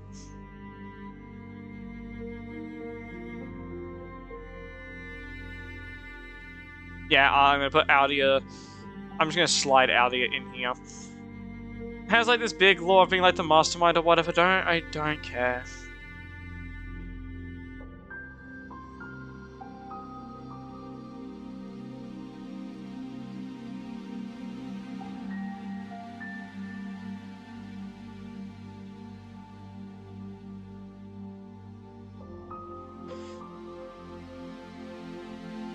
So, ooh, big contention for worst boss of all time.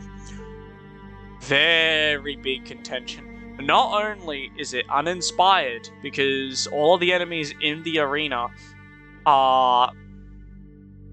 all the enemies in the arena are basic mob enemies. No, you know what? No. I'm gonna put this as, like, worst fight for the moment. Rat Authority and this is... it's just 3 dudes. One's wearing Havel armor for some reason.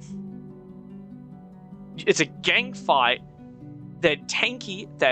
The Havel will catch up to you like nothing else and do an immense amount of damage. Like, all of the Dark Souls 2 jank. Yeah, like, it's not even, like, balanced correctly. The arena sucks. It's a top area, and then you've got this little bottom, like, water layer that will end up getting you caught and killed more than anything else. Awful. Completely just terrible design. Just all around. There's nothing here. There's nothing here. There's nothing of value. There's no lore. There's just literally just 3 guys. It's just the boys. Just the boys in a room, just sort of chilling. Like, I guess they're grave robbers? That's the whole thing? Fucking God, why? I need to do this. I need to do this. Don't worry, it's all gonna go on YouTube eventually. Source, trust me.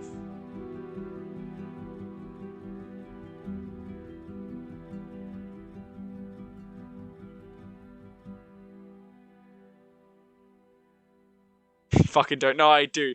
I need to organize my thoughts fully on the entire series now that I finished it.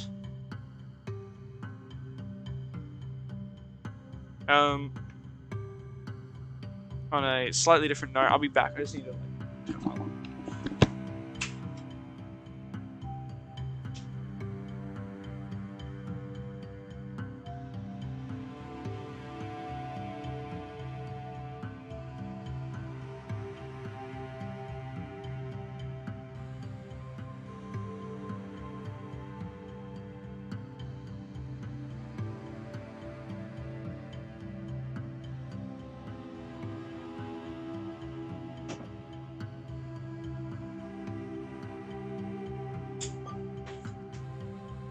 I am back. I'm back. I lied. I got alcohol as well. So yeah, the Crave Robbers. Like I don't even want to keep talking about them. Worst boss of like all time. Alana, Squalid Queen. Now this, once again, an actual real boss. Holy shit.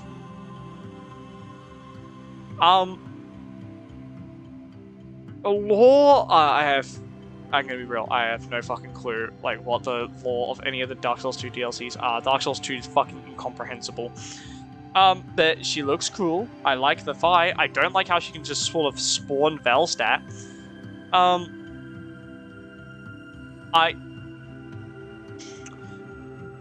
Yeah. I'm gonna shove you just above Flame Lurker. I don't know, something just really tickles me about this fight. It just rubs me in the right way. Except for the Velstadt summoning, I don't really fuck with that. Sin. Now, this is a dragon fight. I love my Dark Souls dragon fights. Ignore the Ancient Dragon and the Guardian Dragon. Those don't count. Those aren't real. Sin. I like more than Calamy. Oh my god. Like, Sin is... It feels like a dragon fight. It is one of those that, like, it feels like you are fighting something much bigger than yourself. Not in the way that Ancient Dragon does, where it's just a big fucking idiot. Like, Sin, you know, he's cool. He's got all the sweeping attacks, the whole poison thing with him. He kind of does, like, again, got, like, is reminiscent of Calamy, the way he's got this big fucking spear in him. Like, in order to, like, bring him down.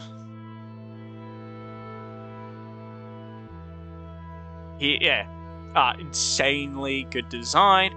The arena is very nice and pretty. Like, what can I say? Smelter 2. Oh my god, Smelter 2. Where do I fucking begin?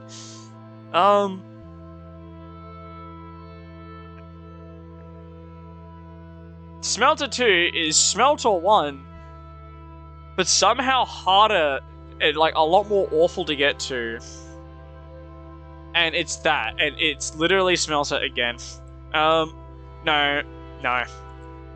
A lot of that comes from the bias of the run to the fight. That I can't include just the run. It's not Dark Lurker. The run is not inseparable from the boss.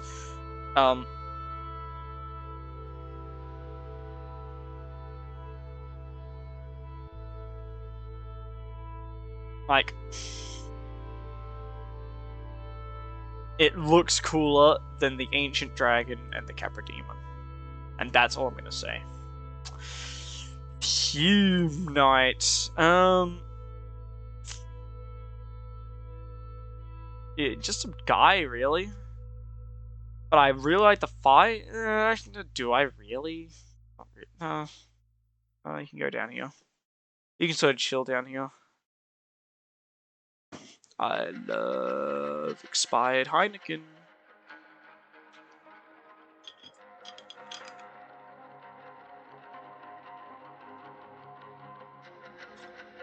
I'm gonna drink this and then fucking throw up on myself. Because beer sucks.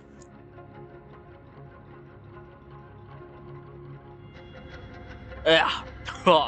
Yep, that's beer, alright.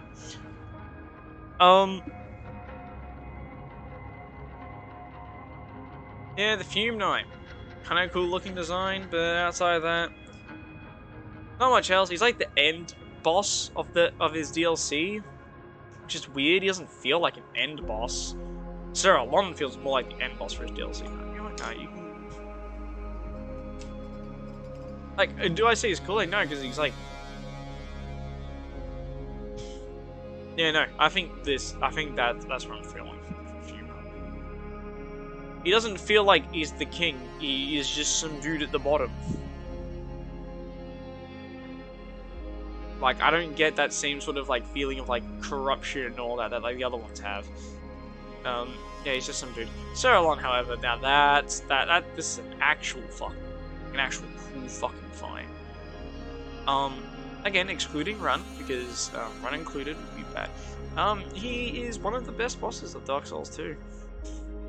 Not better than no one else. But I would have him up there. Man from a foreign land. He has a very cool fight.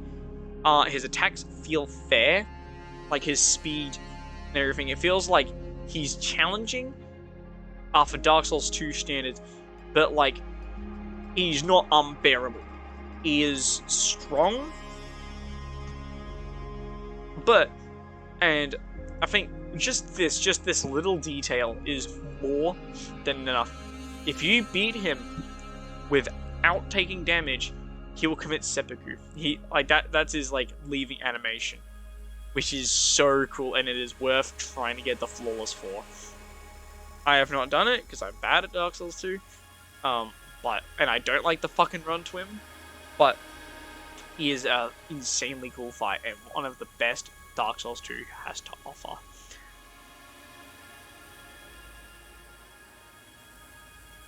Arthur the King's Pet. It is the introductory boss to the Ivory King DLC. And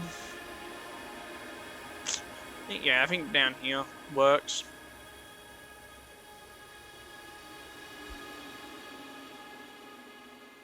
Like, the big hulking cat. Its lore is its name. It is the King's Pet. It is a pet of the King. One of 3. You'll know the other 2 in a second. Yeah, that's where it begins, starts and ends with Arthur the King's Pet in terms of lore. The fight. Yeah, you beat him and you clear up the snowstorm. Like, what else can I say? Singular Dragon Rider. Bad. Not as bad as Executioner Chair, but bad in the way that he's one of the easiest bosses in the entire series, if not the easiest. You literally make him. You don't need to open any of his platforms. You literally just dodge at the right time, and he will kill himself for you. You don't even need the full arena. You can beat him with just a small arena. What's his lore? He rides dragons. It's in the name, and that's it. And they don't even do that. I didn't see any of the Dragon Riders ride dragons. Yeah, you don't even need the full arena. The full arena is so unnecessary for him because he's super fucking weak. He has 0 health. He's basically got 0 health. Blood and Zolan. Now, as much as I want to shove Blood and Zolan into F- because of the run, I can't do the run up. It's a disservice to the boss. Dark Lurk is a special case, but I digress. Blood and Zolan are the other king pets. It's exactly the same as Arthur, except they can heal each other, and one comes in when you get one to 1/3 health, 2/3 health. Yeah, so imagine everything annoying about Dark Souls, about like imagine everything about Arthur's fight, and it's literally the exact same. For, I think this was the final DLC, it's very underwhelming. And also gang fight. There's less going in here than Maneater.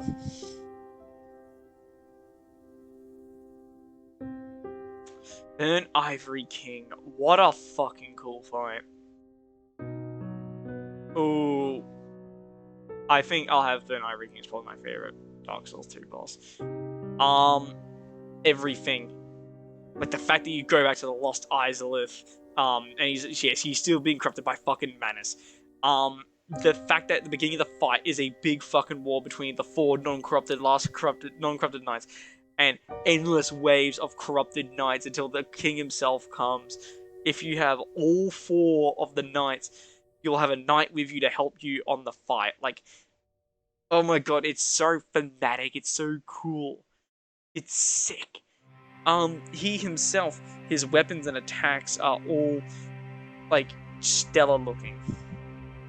He's a difficult boss, but he's not insufferable.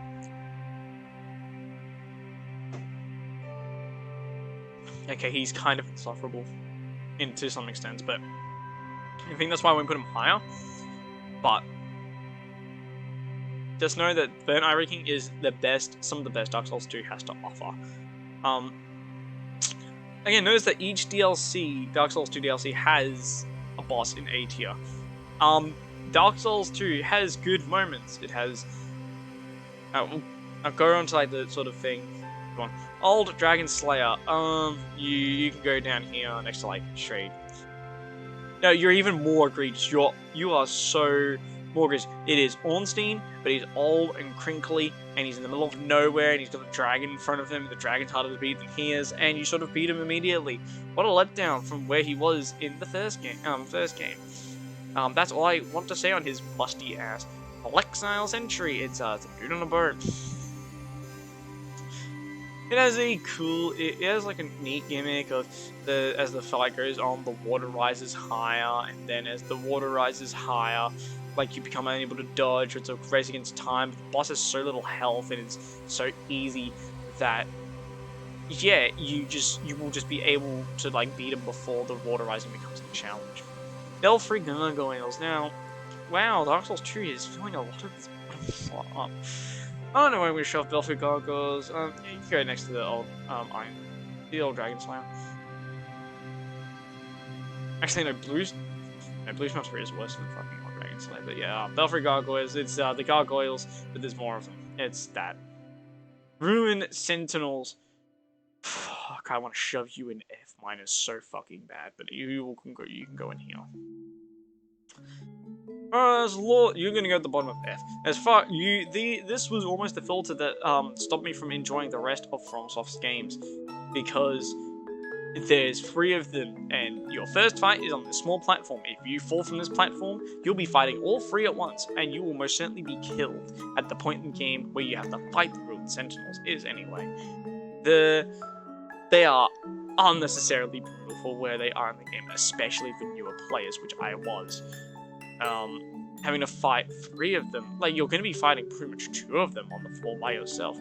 The gang, like I said, I don't like gang fights. This really exacerbates it. Why is there 3 of them? Why do they all need to be here? What are your points? There's none. There's none of your points. No, fuck you. You can go to the top of F minus. I despise the Ruined Sentinels. I do. Lost Sinner, onto a cooler, better fight now. Lost Sinner, I think, is the best of the lords. I either want to put...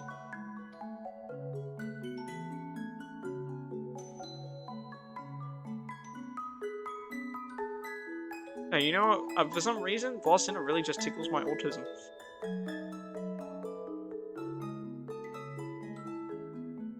And I would probably say is the filter of Dark Souls 2 and the way it plays. And if you are not good at Lost Sinner, you are not going to be good at the rest of the game. Lost Sinner is fast, punishing, runs into the darkness. But you can light 2 oil slicks on the sides of the arena in order to light them up, to, make them, not in the dark.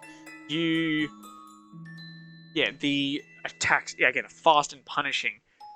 And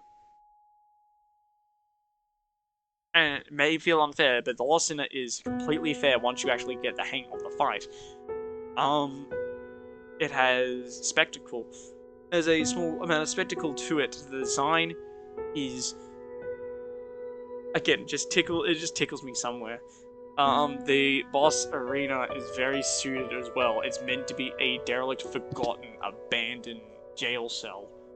That holds a sinner that has lost her name, And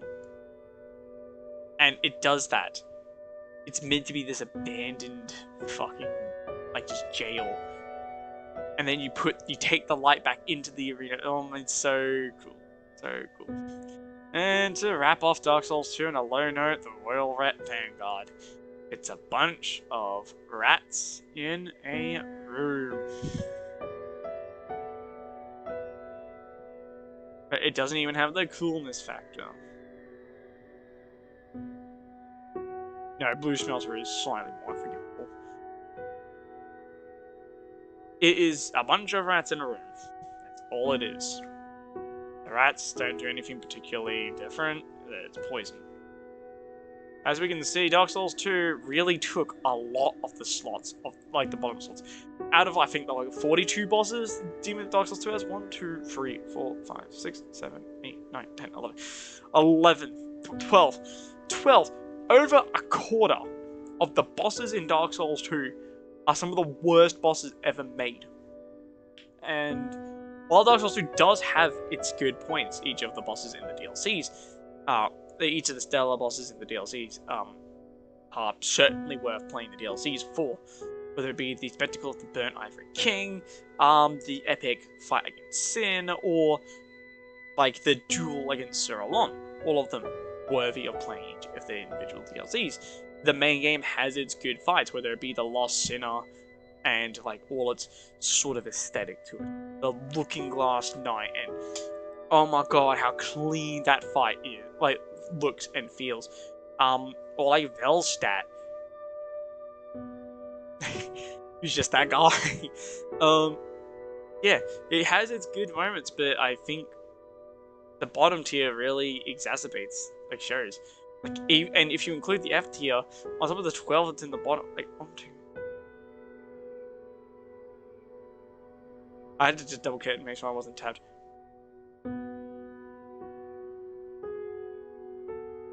"22 of the bosses encapsulate the bottom 2 parts. Over half the bosses in Dark Souls 2 are in the worst parts of the tier list.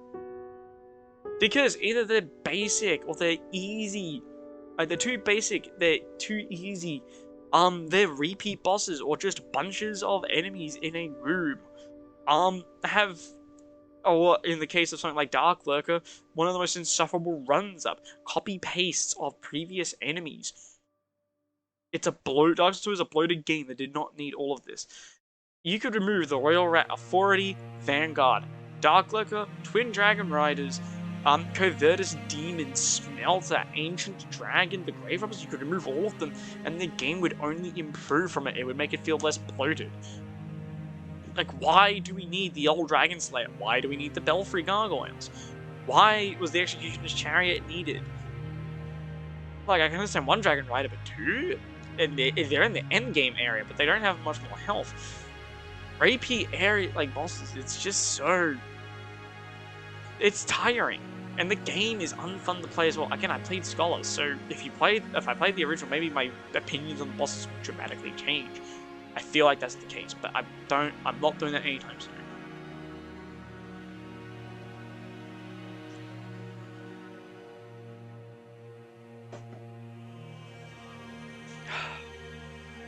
On to Bloodborne, my favorite of the Souls series. And one of my favorite games of all time, if not my favorite game of all time, probably next to Disco Elysium. This has some of the best bosses, some of the best aesthetics, some of the best aesthetics in just gaming in general. There's so much going on here. The blend of Lovecraftian nightmare and England blends so well together. And oh my god, I'll gush about it more later. First of all, I gotta get rid of the mini bosses. For those unaware, the Bloodborne has a chalice system. Essentially, these are small dungeons you run through. At the end, there's a boss that is just it's a basic enemy. It's basically just a basic enemy with a boss health bar, like Man-Eater Boar. You fight plenty of them. These chalices, though, are 100% optional. Except if you want to fight Yana. Get to her at the very end, but first, One Reborn. One Reborn is this disgusting abomination of man. It's like the Rotten, but the fight's better. It's like the Rotten and Tower Knight put together. It's this so it's gonna be better than both. It does its things better than both. It is this disgusting abomination of all these corpses. It fucking drips from the moon, I think. It's grotesque. It embodies Bloodborne's design. It literally manifests dead corpses above you and drops them on your head. You have... And its biggest takeaway is the things around... the women around the arena that constantly buff it and attack you. So every run for you gotta find that. And it is kind of easy to knock over, but that's what you'd expect from something made of fucking decaying corpses. One Reborn does its lore very well. With a very cool design. Definitely one of the best. Definitely up there for Bloodborne. Ebriatis, Daughter of the Cosmos. Again, we're just getting haymakers in. I love Ebriatis a lot. Like I was saying about the one Born, but everything better. It is, I love just the overall design of the bosses. Like, so much. Do I really know what the lore of Ebriatis is? No. But I love the fight. I'm gonna have to put it top of A. It's the top of A, but I really want to put it in S. But yeah, the design is sick. The boss is hard. It's a hard boss. It's a hard-fought boss. But...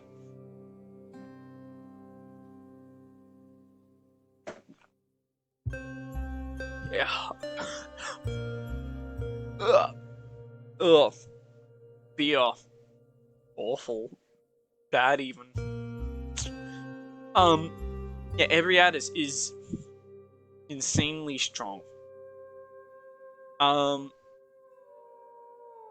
like, putting it slightly lower just because it does have that broken hitbox. I showed it in the last video in the difficulty rating. If it weren't for that Gencast hitbox, it'd be a little bit higher. Yeah.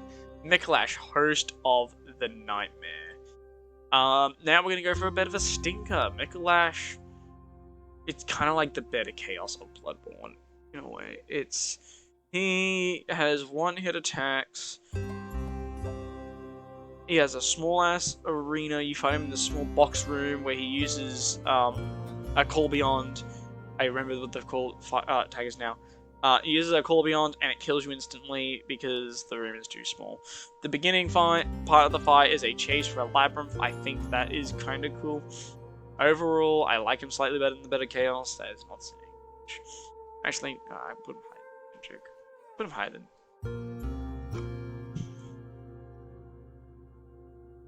Yeah, you can go there. Murgo's Witness. Somehow a final boss in the game, depending on the ending you pick. Murgo's Witness, essentially, Murgo, so there's like this whole thing with Murgo. It's been a while since I brushed up my Bloodborne lore.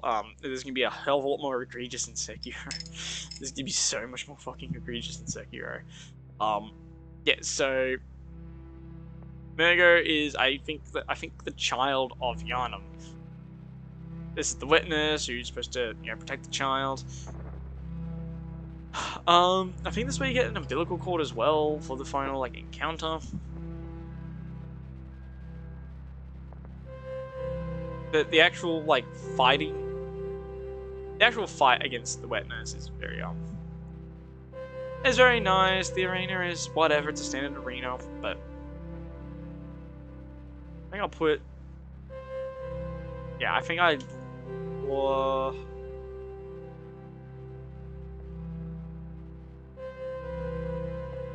yeah.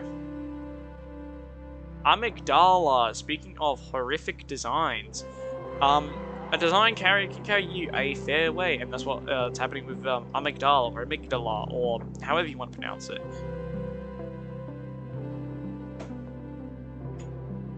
big abomination rips itself apart during your fight. Yeah, there's a massive health bar unless you're smacking its fucking big bulbous face. They're littered around the map.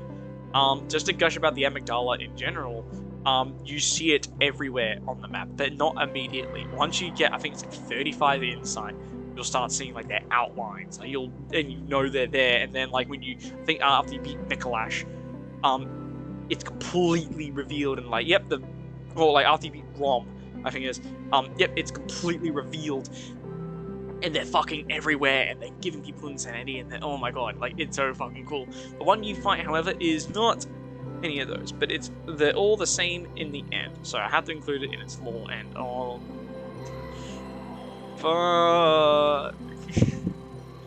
I like the fight against it, it's just too easy, though. It's just too easy of a fight. Yeah, plain and simple. The arena is not particularly memorable either. Model Ligarius. Though it'd be a shame to put them anywhere any less than the Bell Gargoyles, because it has the same arena, the slanted roof, but you have like a lot bigger. There's a lot more going on. Ligarius, I'm pretty sure, is in a different faction, different area entirely. About like these like blood people, I think. Or I don't know. I haven't looked into Ligarius as well. Ligarius is a fast-paced battle. You feel threatened by Ligarius. The fact that you can fight him at various points in the run means you can kind of pick. He's one of the few optional bosses in the game. He's one of the optional bosses in the game. You can fight him at pretty much any point after you get the invitation, meaning you can gauge the difficulty of him.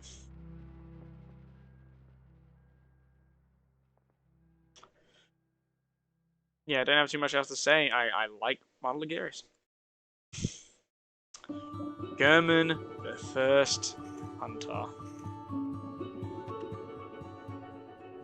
So, Gehrman is one of my favorite boss fights in fiction, period. In just gaming, period. I love everything he represents.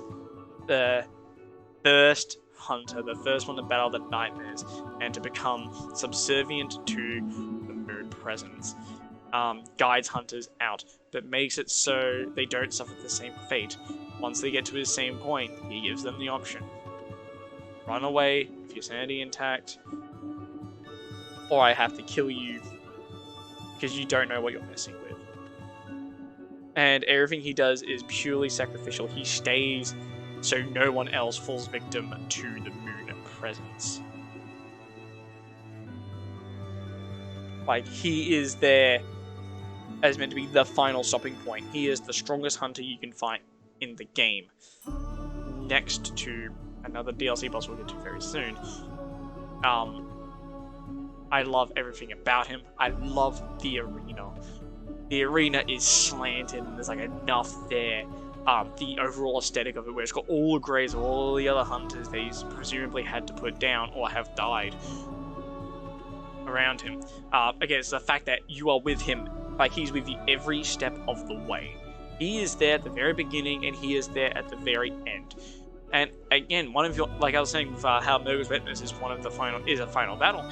If you choose to leave the nightmare, he will kill you and the game is over. Well, he will release you from the nightmare.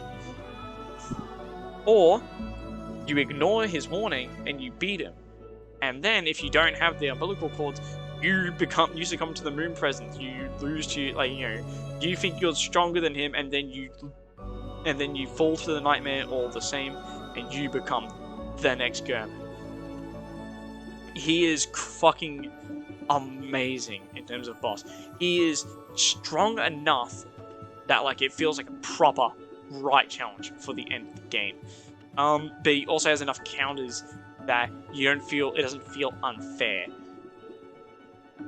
Overall, amazing boss. Absolutely phenomenal boss. I'm not sure if there's going to be another boss on this list that will top it. Unfortunately, we have the Moon Presence next. So, Moon Presence ticks everything I love about the lore. It is the thing controlling the nightmare. It is the nightmare. It is an eldritch abomination from the moon, presumably, but like, it's just an illusion, effectively.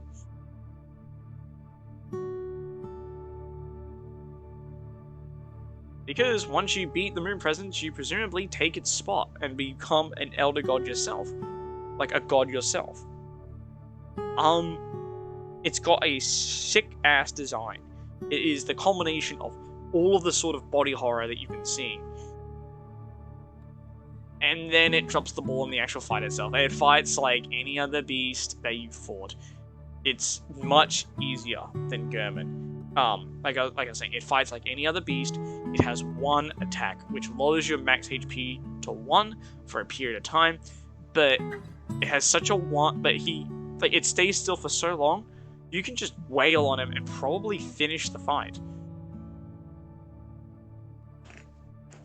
But because of its aesthetics, because of its design, it will probably be at the end of A tier. I love the aesthetics, I love the design, I love what it represents. It's the culmination of everything in Bloodborne. I have such a bias against Bloodborne, if you cannot tell. But where it drops the ball is the actual fight itself. Everything else, I think it does perfectly fine. Absolutely amazing. Ludwig of the Holy Blade. We just go hits after hits after hits. I don't like Ludwig as much as other people do. That is a sin of mine. That this is probably gonna be like my his opinion. Ludwig feels out of place. It pulls the Moonlight Sword out.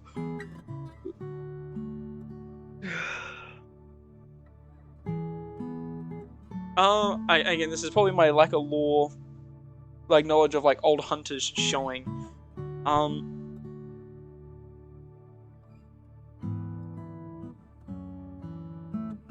Yeah, the difficulty is through the roof. It is a boss that makes you feel it.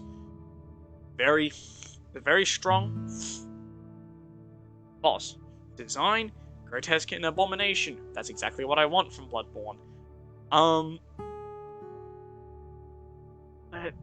I don't know. I like the Bone Awakening more. I think, I like all the bosses above it more in terms of design and whether it be the design, the arena, how it plays. Yeah. Sorry, Ludwig. Living failures. So celestial emissaries, but weaker. They have an attack where you can literally emote and lie on the floor for a bunch of time. They are uninspired looking. The arena is kind of bad. Overall SD. It's not F minus, because, again, they look like the celestial emissaries, but they're not. They're kind of like that, but somehow worse. I think the living failures can go right here. Cleric Beast, the sort of first boss of the game, the blueprint for all beast fights after it, and it is pretty good as for what it's supposed to represent. It is supposed to be that you how to fight the beasts. It mainly shows you like beast combat, but that's all it really does. It is an early game boss that you're meant to fight at the very beginning. That's about it. Lady Maria. This is another fight I absolutely love. Everything from her design, how the fight progresses, the lore behind it of her wanting to take care of the sick, her cursing her, the cursed blood in her veins, like being able to do like blood magic. I think it is, being able to use that, being like, caught in this conflict of despising herself and all the blood that she has built up.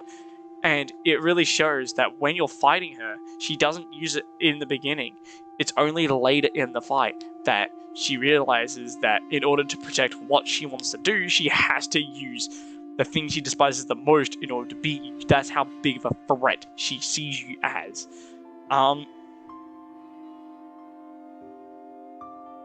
Just the chilling sort of cutscene just before where you go to touch her and she grabs you. Don't you know a corpse should be left well alone? Like almost as much of chills as like Gehrman's line. Like tonight, Gehrman joins the hunt. Oh, like it sends chills. It gives you chills. I get goosebumps thinking about it. It's just, oh, everything about Lady Maria's fight screams affection. Everything from the lore, how it plays, her design and aesthetic, where you fight her, the top of the clock tower, the top of the hospital she runs, like, and almost fills the same role Gehrman does, which is trying to protect you from, like, well, she sees you as an invader and a threat. She also guards, like, the fishing village, which holds where the actual next nightmare comes from. She's just the right amount of difficult, same as Gehrman, at least from when you fight them.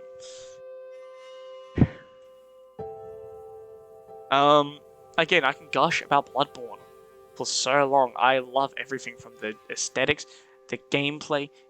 Oh my fucking god, I love Bloodborne so much. Lawrence the First Vicar, unfortunately, is it's a cleric beast that's on fire. He has the lore implication. He set up, I think, the church that Vicar Amelia is part of. But you know how I feel about bosses that are just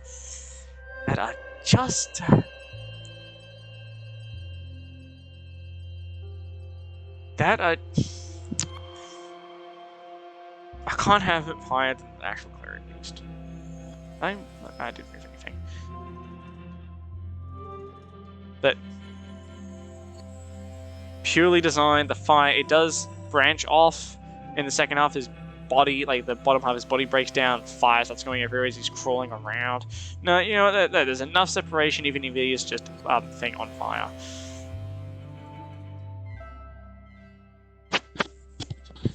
And he does have more lore than the Cleric Beast does. It was just a big beast. Orphan of Kos.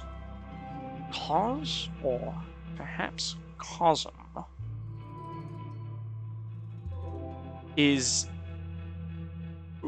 I think, one of the best showings of godhood in the series, in just the series in total. Like, where the Moon Presence falls flat on not living up to its hype and what it should be in terms of strength. Kos certainly does. Kos is quite literally born when you walk into that arena and will knock you fucking senseless. Like, Kos is seconds old when you fight them. And yeah, is seconds old when you fight them, and stronger than 95% of the entire Soul series. So if Kos was even allowed to mature and age, the arena is fucking big, and you need this big ass arena. He is fast, he will catch up to you and fucking kill you. He is fast, he is much faster than most other bosses, and this is Bloodborne, where bosses are meant to be fast. And he's fast, he outpaces pretty much all of them. Unparryable. Has enormous health bar. Has 2 phases. In his second phase, he gets even faster, more insane. The lore of him, essentially being a forgotten child of one of the big nightmares, Kos, or perhaps Cosm, is the orphan. Which means, presumably, he's probably one of the weakest, spawn of Kos. And the fact that a couple-second-old basic infant of a god shows just how strong he is. And the way he pounds you around.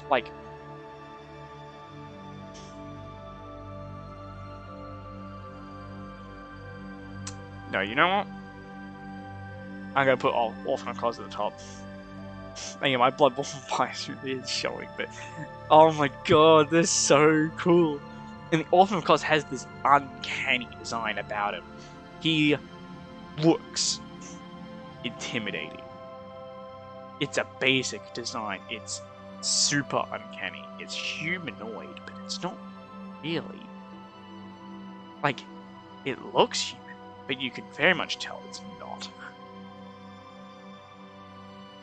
A poor mockery of what a human should be, and that's what the Orthodox is, and it's fucking sick. Father Gascoigne. So, for what the cleric does for introducing to beast combat, Father Gascoigne does a bit better. Father Gascoigne is... Yeah, you know, there's enough there that I would say puts him pretty high. Not as high as Martel Garius. So, Father Gascoigne is the first hunter you'll be fighting, at least boss hunter. Introduces you to hunter combat, and then he turns into a beast, where you are meant... When he turns into a beast. This is essentially the filter for the game, or at least one of the filters for the game. It's meant to introduce you mainly to the parrying mechanic. Essentially, at this point, it's like either get good at parrying or get good at Bloodborne. Pretty fast, but he also, you can get the music box, and stun him for a few seconds while you play it. I'm pretty sure if you play it as you enter the arena, he immediately goes into second phase as well. So if you find beast combat easier than hunter combat, then you can immediately just start it in second phase. The arena, however, sucks. The arena is too many gravestones you gotta get caught on too much, and while there's a lot to separate you from Gascoigne, there's just as much to trap you with Gascoigne.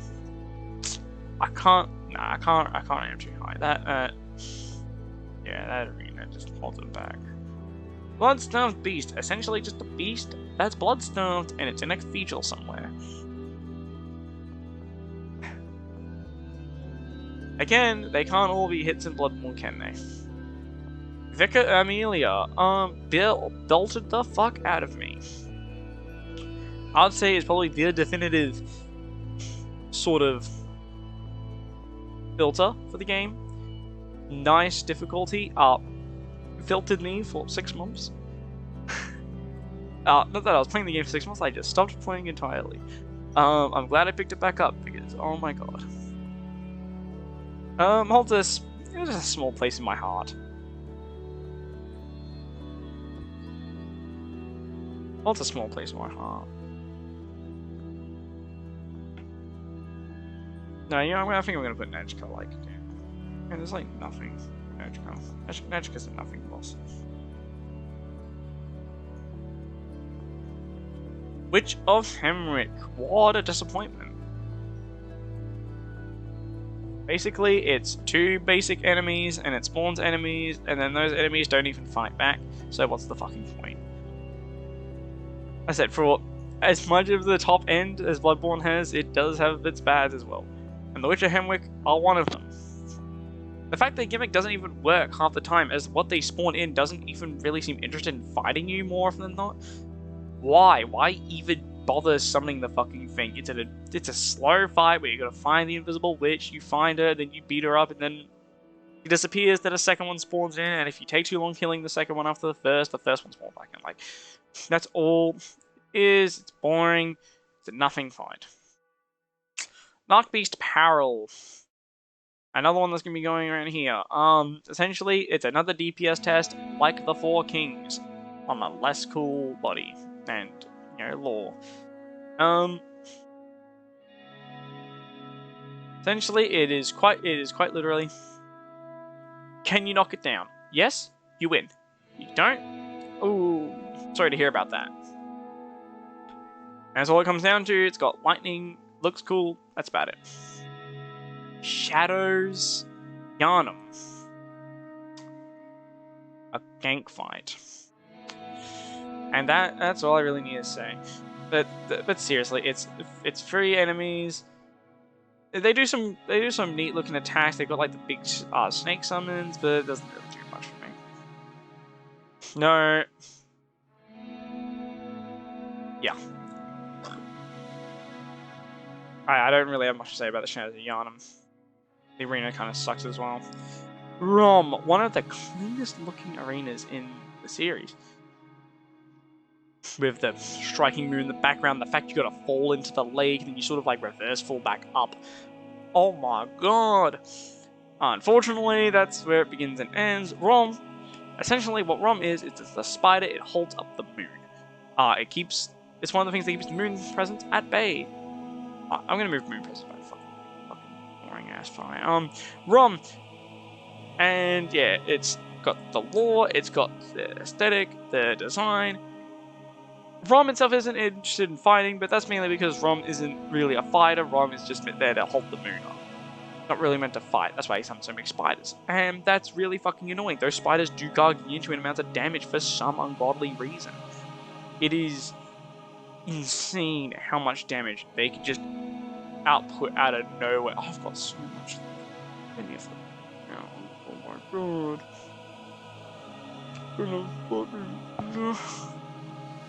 Yeah, I think can sit very comfortably. Yeah. Celestial Emissaries.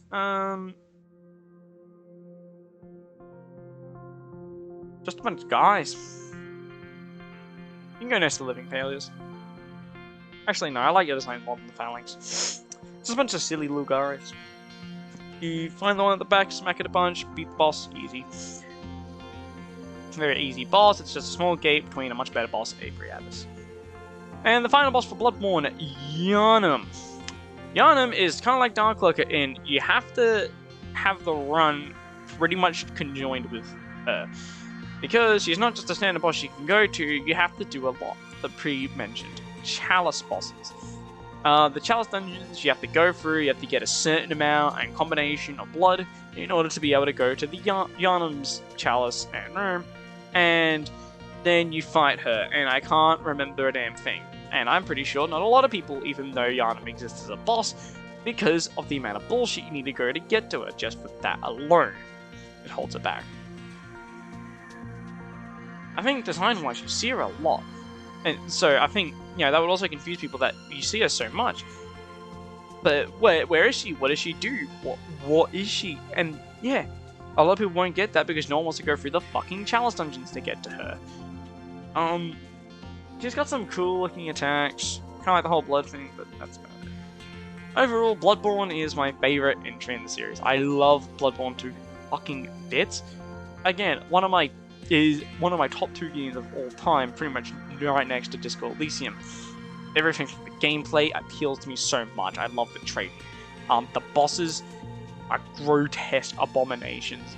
As I was saying earlier, the mesh of Victorian England with, like, you know, just unknowable, like, eldritch horrors from beyond the stars.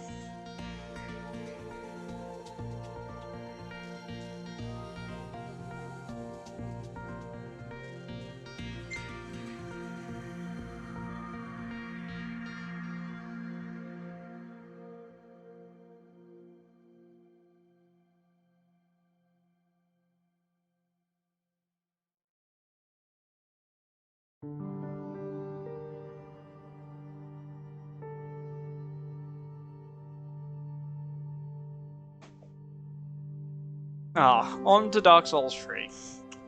Dark Souls 3. Certainly a game. Certainly a game. Old Demon King. We're starting off really fucking weak. It is quite literally the Demon Fire Sage in Dark Souls 3. Except a lot more fucking annoying to fight. It feels like no matter where you are on the run, unless you're at the very end, it will stomp all over you. It's very difficult when you first fight it, when you're first supposed to fight it, or you first can fight it. Annoying fights, annoying gimmick. The arena's kind of cool looking. That gives it some points. No, I'll have you at the bottom of F. But at the same time, it's an enemy that you can find everywhere. You find the enemy type exists everywhere in Dark Souls. In Dark Souls 3.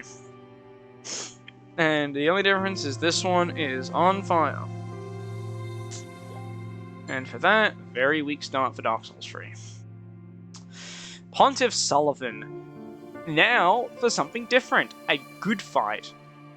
Pontiff Sullivan is a very good fight. Punishing, difficult, has just enough health, has a cool phase 2, has lots of hidden mechanics in it, has the lore of being, well, one of the actual worst people. In fact, you could debatably say, the bad guy of Dark Souls 3, like the actual one. He's the one that pretty much got Aldrich to devour Gwyndolin, overthrew Analondo. He's the one that turned someone into the Dancer, which is implied to be one of Gwyn's children. Vort is just... he's the one that sends Vort after you. A big corruptive force. He's fucking sick. And his fight, he lives up to it. You can tell why he was able to overthrow... You can tell he was able to overthrow... You can very much tell he was able to overthrow the,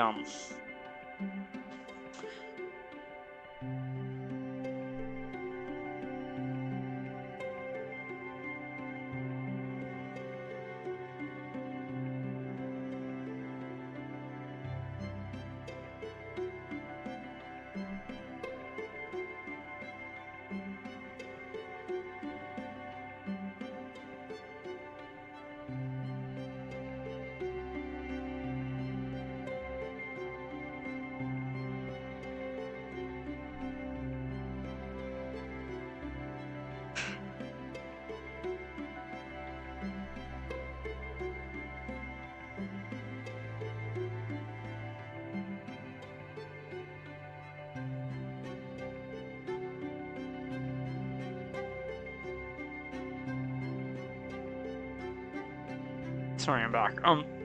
Yeah, Pontiff Sullivan, just very good. Aldrich, Devourer of Gods. Wow, I want to like you so much more than I actually do. Design-wise, well, you don't really fight Aldrich, you fight Gwyndolin, and...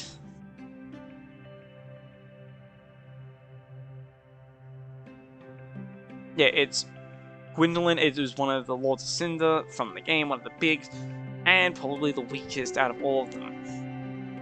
In terms of, well, I love the design, but I don't think I can rate it higher than Fume. I fucking move next to the rock. Oh my god. The fight's cool. I like it. But unfortunately, the arena it's meant to be. The arena is where you fight Ornstein and Smo. The whole big Analondo callback is very nice. And the defilement of even ONS's boss room, something that could be considered sacred to most Dark Souls players. Even that is corrupted because of Pontiff Sullivan and his influence. And I think it is very nice thematically. About that's where it ends up. I wish the fight itself and the fact that even though it's meant to be Aldrich isn't even really a part of it. Aldrich is the sludge that's sucking on the femboy. Let me just. I had to play the music again.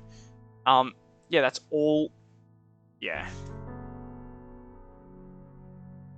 Yhorm the Giant is a gimmick fight. Not a good one. Essentially, use Storm Ruler. I love the Storm King. Storm Ruler, however, feels kind of out of place. Well, it's meant to be used to take down giant enemies, but kind of a boring fight. It feels like it's there meant to be for spectacle. If you don't fight Yhorm, and if you fight Yhorm the normal way, you're going to be there for fucking 40 minutes. I can't. Type of F tier. I want to like Yhorm more, but doesn't do enough. Dancer of the Boreal Valley. One of the cleanest designs and boss fights. Some of the best hitboxes. There is the very famous gif of the guy doing the backflip over the blade, and the blade passes underneath perfectly, and there's no damage. Like, that's what you want to see. The Dancer is one of the cleanest bosses in the game. Again, distinctly humanoid, but very disgusting in the way it moves. You can very much tell that something is wrong with the Dancer. Like, there's something bad going on here. It's human, but not. Kind of like what Cos brings. But Cos is a lot more like forward about it. The Dancer's biggest problems is it's kind of easy. So a lot of people, some people consider it very difficult. I'm one of the people that says it's very easy. I think the Dancer is not strong enough. The big fucking multi-hit combo attack, she just runs around too much in order to actually be like considered really scary. Like, you could normally just walk out the way and dodge it completely. Cyrus, the consumed king, tried to become dragon and failed at it. Kind of a tale of hubris, holds the kids. So not, and that's bad. Hitboxes are whack. His second fast is so damn aggressive for no fucking reason. For me personally, there's a lot working against Cyrus. I think he's nice. He's cool. There's a lot to it. I keep saying cool. I'm sorry. But overall and total, hands up. Champion Gundy.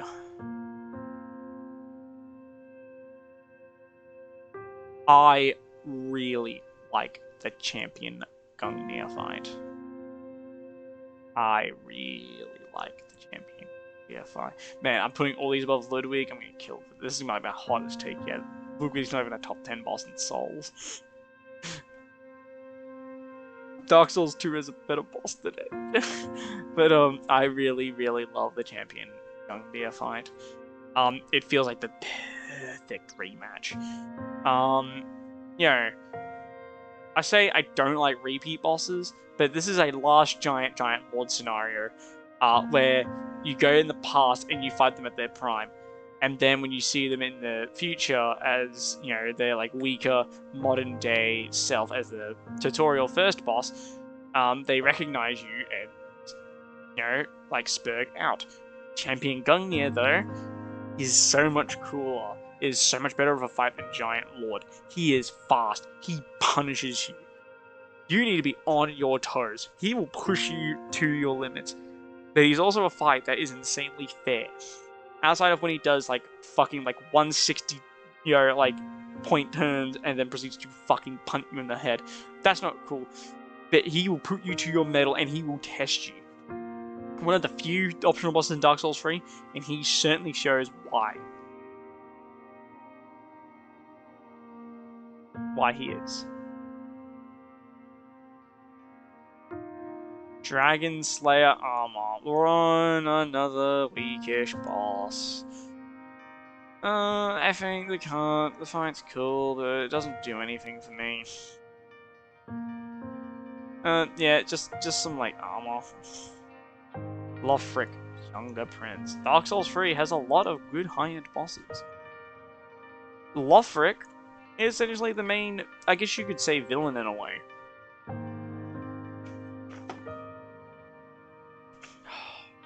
Fucking Heineken. It's due to Lothric not wanting to light the flame and continue that, that the Unkindled come back. So you chasing after him, you going after Lothric is pretty much been your main goal, and then you get to the boss room, and then you have to fight Lord Room, the older prince, and the fight is challenging. They're fast. There's a lot to it.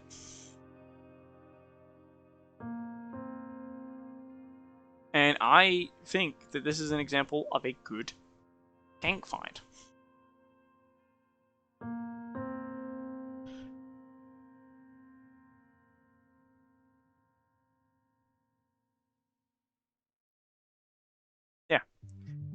I like it. It's a good gang fight because even though there's 2 of them, you can still, the main target is the younger prince. And the younger prince, like, can be damaged independently of knocking him off with knocking him off Lordran. They complement each other very well and cover both their bases. Now, you know what? Yeah, I'm gonna put Lothric here.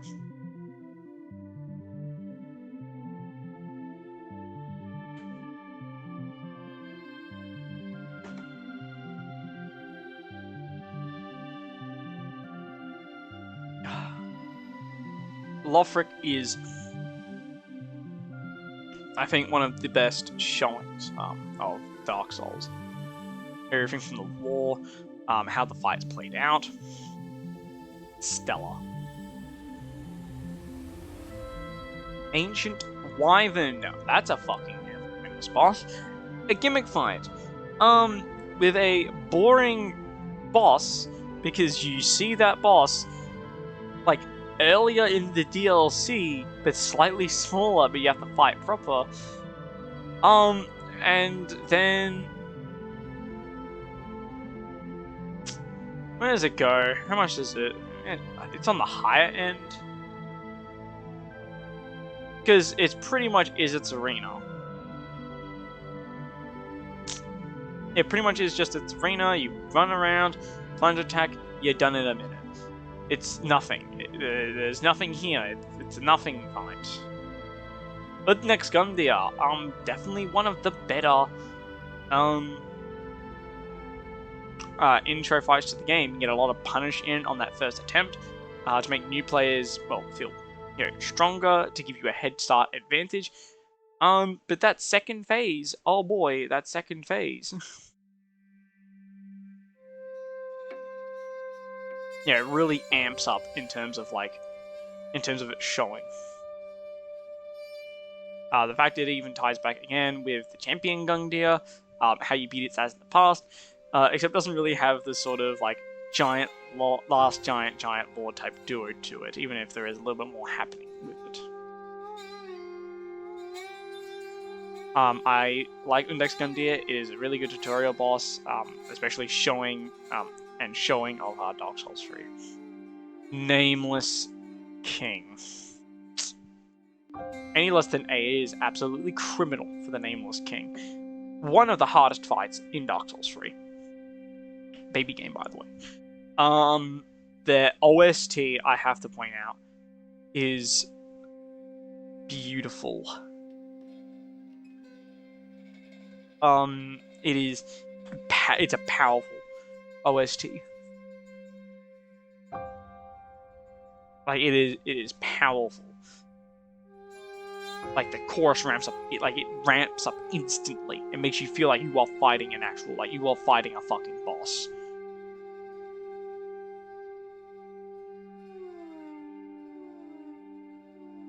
You are fighting a boss. One of Wynn's other kids as well. Unfortunately, it gets bogged down by the Lord of the Storm part at the beginning. But I personally, I got to the point where I just would not be hit by it because I just knew it that well. Yeah, and it feels balanced. Like, it feels balanced if you learn all the timings and all the intricacies of the Nameless King. It feels...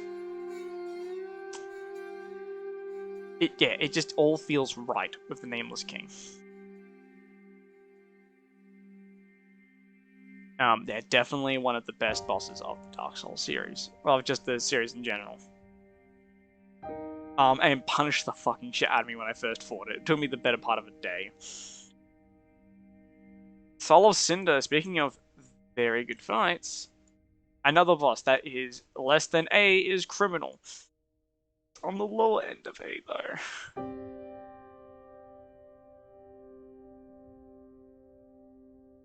Purely because of the pyromancy phase.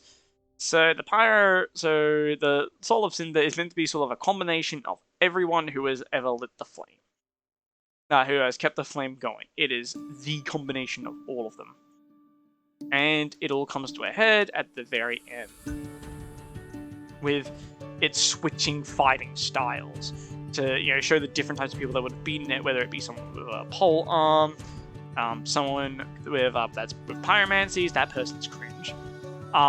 It will use like power within. Use pyromancies and fast scimitar. It has a magic build. It has a broadsword build. Like it has everything. It's a culmination of everyone who has all the different types of people who have lit the fire at some point.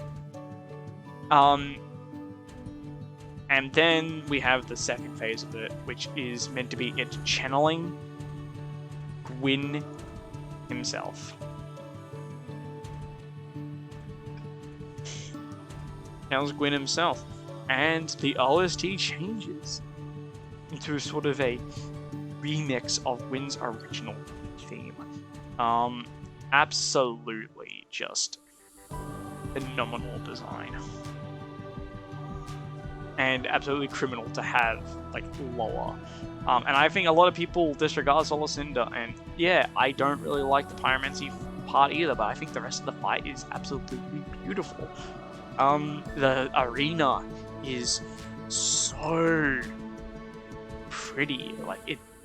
It's got all the swords, presumably from everyone who has tried lighting the flame.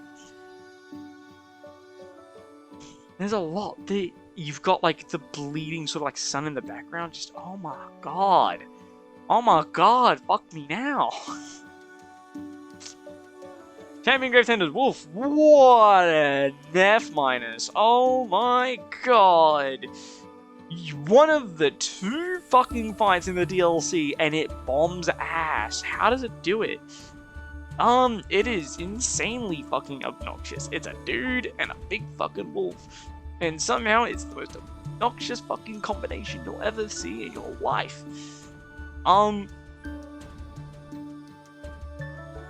Yeah, bottom of the fucking barrel. F-. Fuck you. I don't even want to talk about you anymore. Sister Frieda. Man, Dark Souls 3 really just, got the banging bosses, banging back to back to back to back. Oh my days. It's a 3-phase fight. I think the only 3-phase fight in the series. I sure shit do not recall Elden Ring having 3 phases. I'm talking about 3 separate phases, not 3 phases inside the fight itself. Sister Frieda is a monster of a fucking boss. You have her first phase where she's slow, she's got nice tails. You can very much observe when she's doing one attack over the other. You have the second phase, which sort of brings back ONS, which I personally am not the biggest fan of, but yeah, like the arena doubles in size, like it triples, like the arena fully opens up, and you do the dual battle between her and the father. I forget his name. Yeah, you do battle against them. And they complement each other well. You've got Frieda, who's fast, and you've got the father, who is big and slow, but he has lots of damage. Bringing back ONS, and I think does ONS better than ONS does. And then, once you beat them, it fakes you out. It gives you the Titanite slab, and you think you're done. In fact, everything looks like it's done. And then, Frieda gets back up, Frieda, and oh my god, what a 3rd phase. All of this culminates into one of the best singular fights. The arena, the way the arena develops and changes throughout the course of the fight is stunning. It is a breathtaking fight.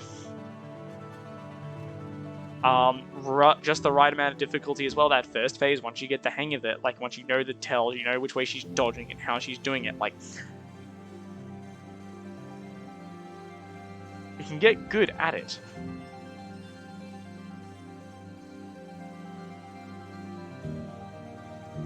Next are the Twin Demon Princes, and you know what? For as much shit as they gave me, I really ended up liking them in the end. I'm gonna have them at the end of A tier. No,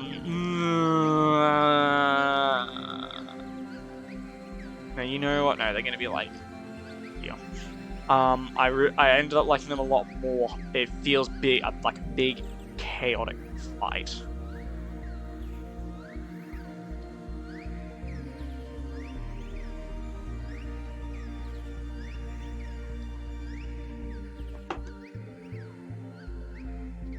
You start with fighting both the demons, then you have to take them both down. And then, whichever one you killed first, the second one absorbs their remains once you beat the second one, and changes the complete course of the fight depending on which one you beat first. I didn't really learn the differences. I personally was very upset fighting the second phase. But after finishing it, and yeah, I've come out liking the experience a lot more. Remembering it was cool, had me on the edge of my seat, fully focused. But unfortunately, I think it is just a little bit too punishing. Which is understandable, but, yeah, it just felt just a tad too punishing for my liking. There's probably lore there I don't really know about.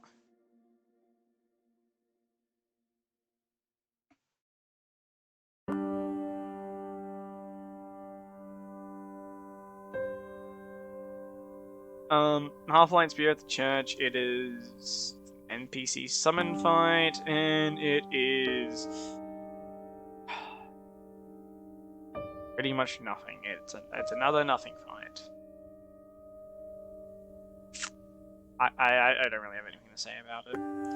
Dark Eater Medea. I've been waiting for this one. Who's the best dragon fight in the series? Dark Eater Medea is the best dragon fight in the series. Oh my god. Dark Eater Medea? That is what it's like to fight a dragon. That is how dragon fight should be done in the Soul series. It's gonna be a spoiler. Elden Ring, for as many dragons as it has, does not have anything that tops Medea. It is this big fucking dragon. It is, I think, the biggest dragon you fight, probably next to the Ancient Dragon, which I don't count as a fucking real entity. It is big, it's fast, it has plenty of attacks that cover the entire arena that drop down into the fight. Again, jump scare, it's so fucking cool. The fact that you can't even fight initially, that you fight it like on the ridge and you drop it down into the chasm, and then you say, no, come here, and you finish the fight, and it beats your ass, but god damn, it's so fucking cool. I love Dark Eater Medea to bits. I walked away with it being not only as my favorite Dark Souls 3 boss, spoiler, not only as one of my favorite bosses in the series, but one of my favorite bosses in gaming. I love Dark Eater Medea. Bits. Slave Knight Gale, another very strong boss. I'm gonna have him on the lower end of S, which is gonna be another controversial one. The arena is beautiful. The soundtrack, amazing. The guy himself, very strong. But that's all I can really say. Like, in terms of lore, like, he's got a cool looking design, that's for damn sure. I like a lot about Slave Knight Gale, don't get me wrong. Again, he's up here at S. It left an imprint on me, but like, he doesn't have, I guess, sort of that backing that like Manus does, or Sister Frieda. It doesn't have sort of like, the sort of just coolness factor of Kos. It doesn't really have sort of like, the abomination of Kos. It doesn't have the coolness of Artorias, the spectacle of Medea, the pain of Maria, and just the like conclusion of like Gehrman. It doesn't have that. it doesn't have that backing for me. I don't know why. It's the same thing as Ludwig. These are bosses that people love to bits, and while yes, I've got them both very high. I mean, I think having Bert Ivory King over Ludwig would probably get me executed. And yeah, and having just Slave Knight Gale, like, I don't know why. He just does. I don't know what it is about Slave Knight Gale.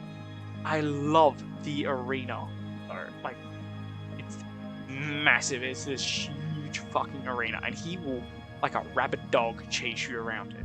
My only problem is it just feels it is too big. It's because it's not like Cos, where it has this big arena and you will be using all that arena. It feels like the arena is so big, and then because he starts on the other side, it is very much either you stay on your side and you wait for him to run, or you try and get him to go over to flat ground, but you have to let him chase you. Like, I mean, yeah, the arena works against it, unlike in the way that Cos worked with his arena, where it was big, that it wasn't like extraordinarily big, and you needed that arena for Cos. But with Gale, I think you could cut the arena down to half its size, and it would work just as fine. Vort, yeah, so you're going back to like your mid-range bosses. Vort is it's Vort. Like, no, it's too easy for me to like have him like that high.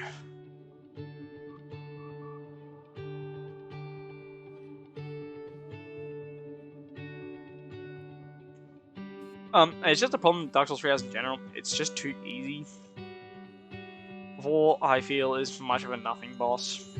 It feels like he's just sort of there, not really like, oh, he's there. Same with Crosswood, Greywood, even worse off.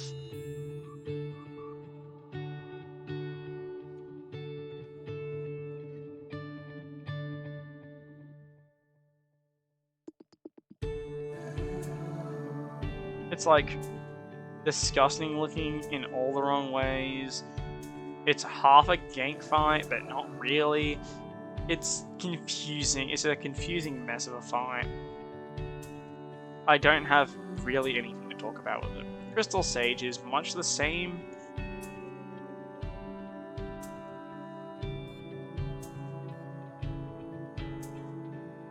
Like,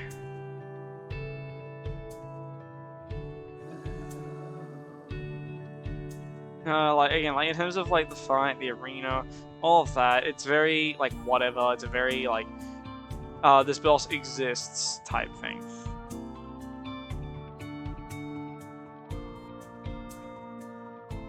I think we're starting to get to that critical mass of things where it's like all this middle range stuff. A lot of it you very much can just sort of throw in any order, and I wouldn't be too like if I were like putting the Chandra above Aldrich, like I don't really know how to really truly compare those two. It'd be like, oh, the Clash of Law versus the actual boss. Like, I mean, Deacons of the Deep. It's I'm gonna put you at the bottom of the E tier. It's like, no.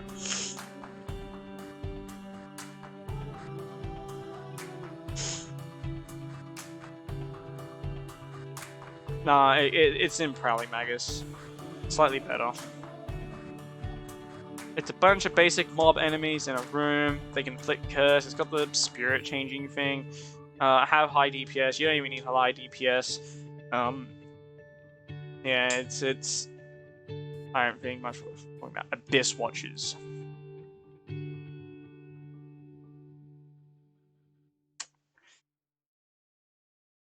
This is a personal favorite boss of mine.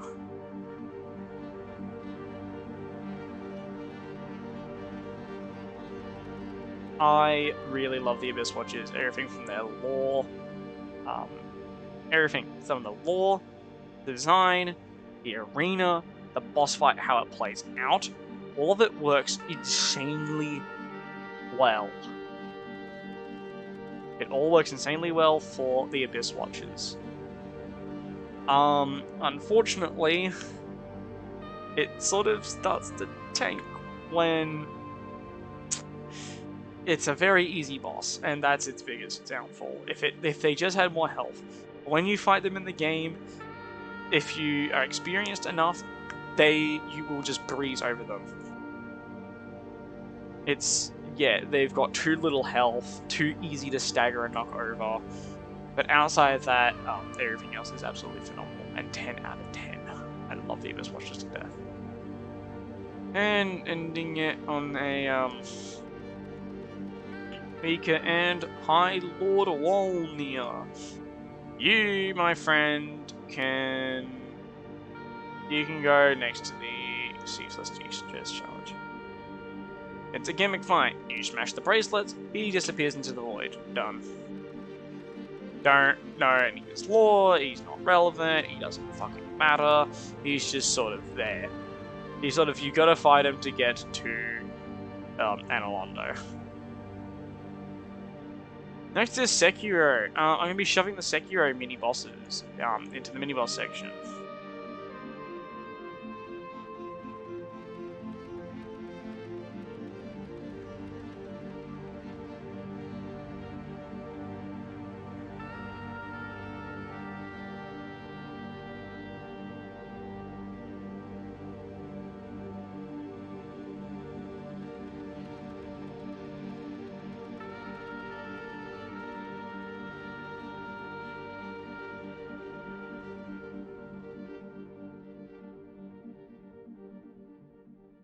And while I'm at it, I'm gonna move the inner fights into the didn't do because I did not do any of the core ones.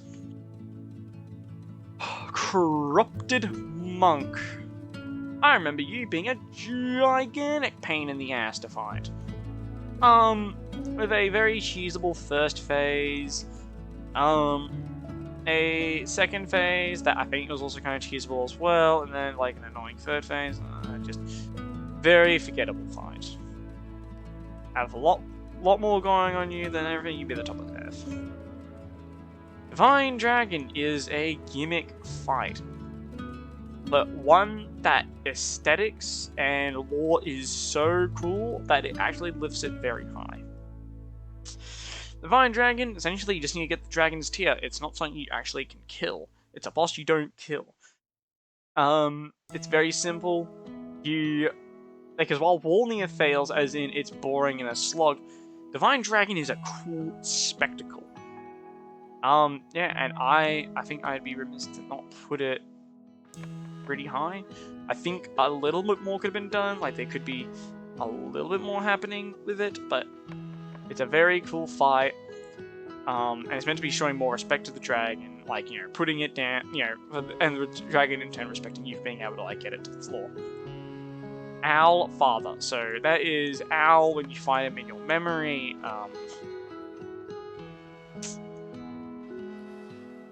One of the better fights. Difficult. It's sort of meant to be a, like, kind of like half revenge thing. Like, you know, you're the one who, you know, put me down my dark path. You know, who, like, you know, like, left me to die and crippled me, like, you asshole. And I can't remember what else from the fight. So I'm going to keep it at the bottom of A. I know I really enjoyed the fight, though. Demon of Hatred. In a way, I want to give it a low score.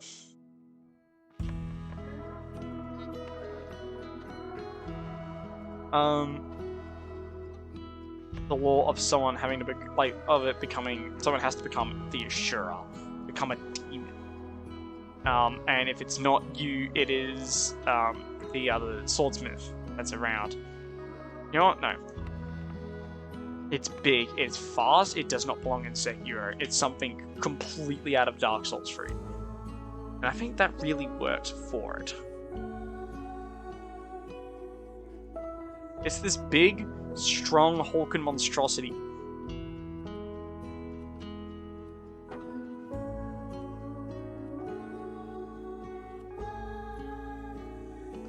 Insanely powerful. Yeah, and I think the fight is very well done, but it is a little bit too difficult. Ishin the Sword Saint. No boss has gotten me so, I think, concentrated. Again, the culmination of everything you've been building up toward, it is a big climactic fight. And I don't think there is a boss I have been more concentrated for, maybe like Melania. But like outside of that, Ishin the Sword Saint, one of my favorite. You know what? No, over Maria. Over Medea.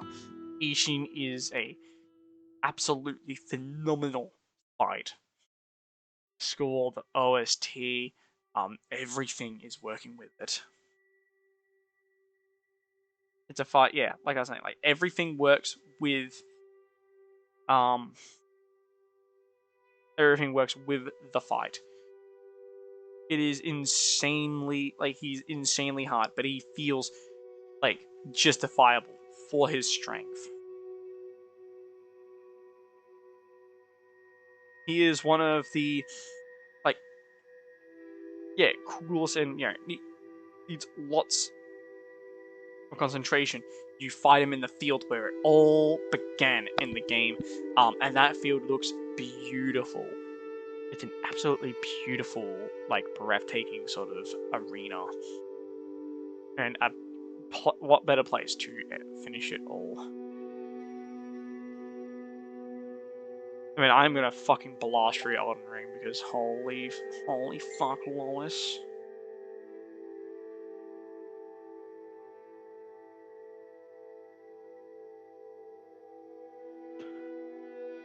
Emma.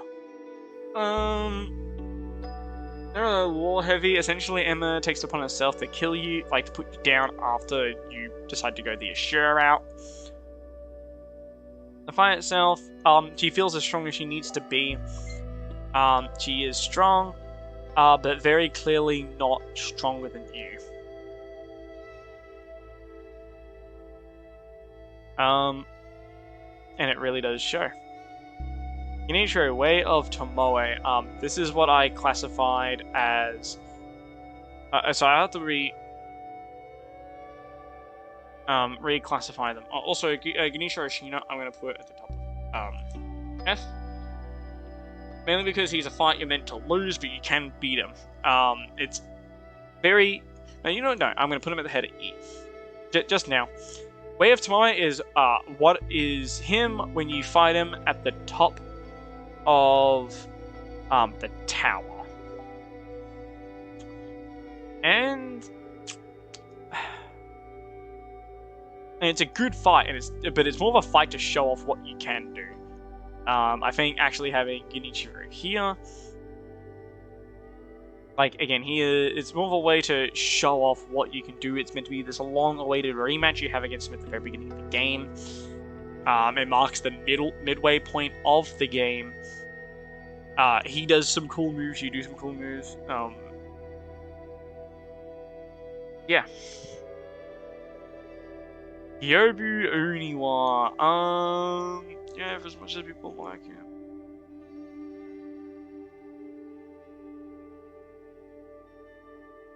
I think here it just feels right. The vibe just feels right here. I don't have much to say. I've blanked on the fight. I know you can insta-kill him, and I know you can just like leap over the fucking boundary, just avoid him completely. Lady Butterfly is the filter, and her fight is done extremely well. She is, I think, one of your mentors. You fight her in your memory. She is, quite powerful.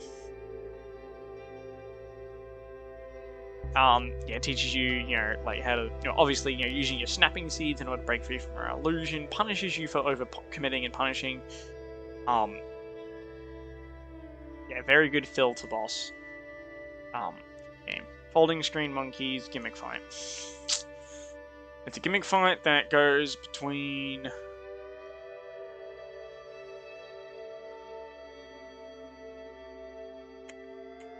It's all lore. It's meant to be all lore. It's meant to be you all training.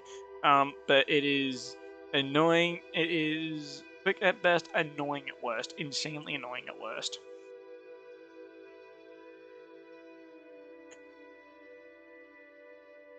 I don't really have much to say. Guardian Ape. Okay, so Headless Ape is, I would consider, the dual one. Guardian Ape is the one you fight in the basin. The basin one I think is cool, especially when it gets to the its own headless stage. But like, and did it. But like, I don't know much of its lore, if any. It's sort of there. I could take it or leave it. Corrupted Monk.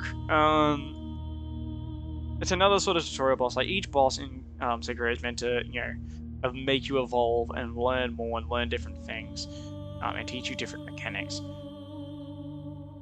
And the Corrupted Monk's meant to teach you how to use like the Sakura, Sakura leaves, which is like your sort of equivalent of like the resin. Yeah, I would say.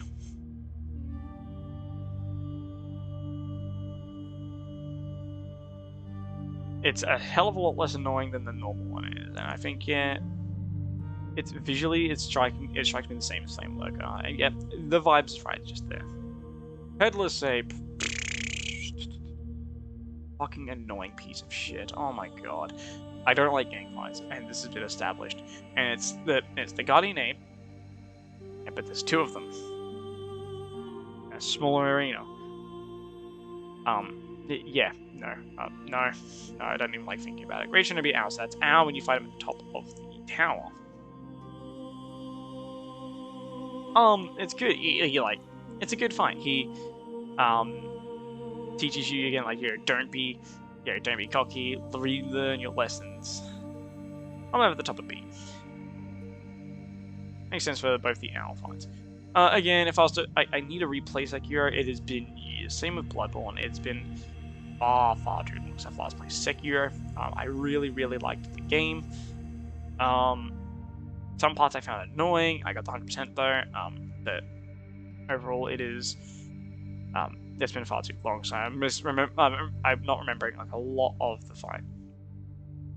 I do remember the part where you break him down the first time, and he like immediately dogazes, and he's like, "I'm sorry, please forgive me." And then like if you like give him the time, like he like smoke bombs you, I think, and like punishes you. Ishinashina says this is him when you fight him in the Ashura route, and I'm just gonna put him next to Emma. Higher than Emma, but they're gonna be next to each other.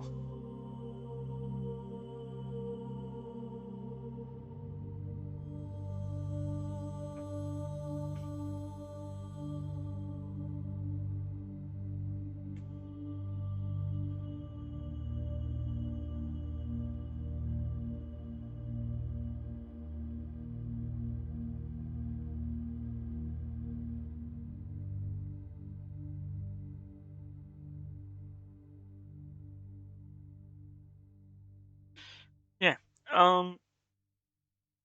Yeah, they're both the same fight.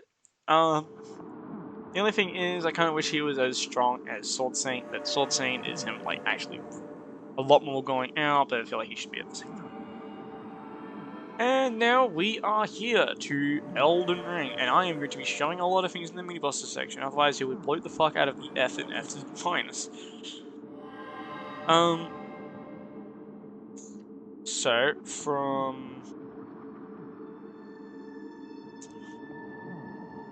Dragonkin Soldier.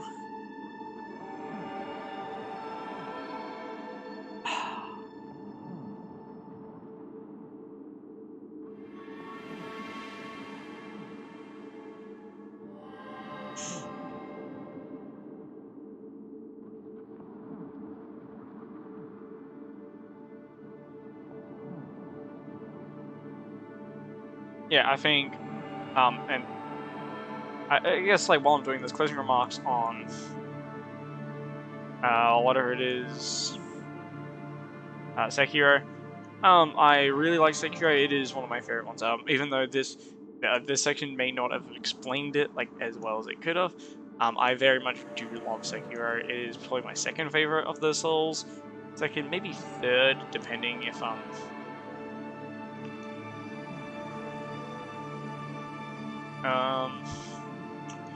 like depending on where I end up putting Elden Ring, but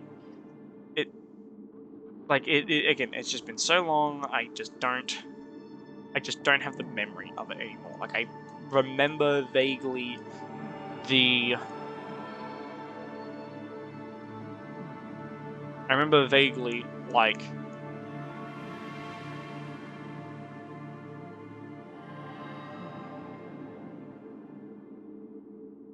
It's like I vaguely remember the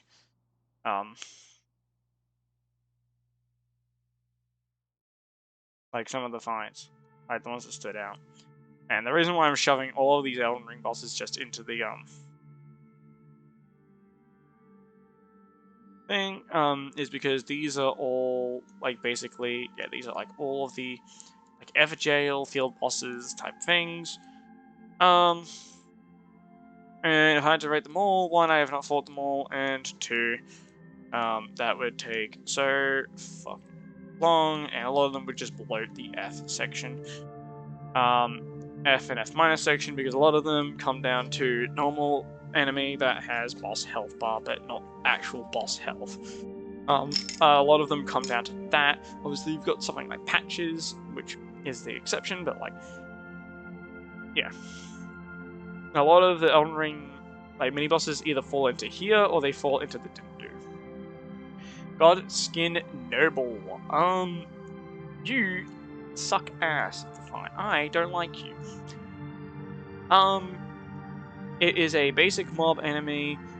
I say basic mob enemy, you fight it a few times, and it's unenjoyable every single time you fight. Fight the Godskin Noble.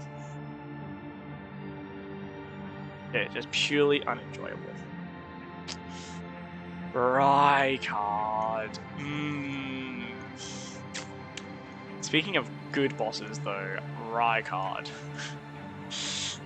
I don't know what type of autism I have, but I fucking love the Rykard fight. I absolutely fucking love Rykard.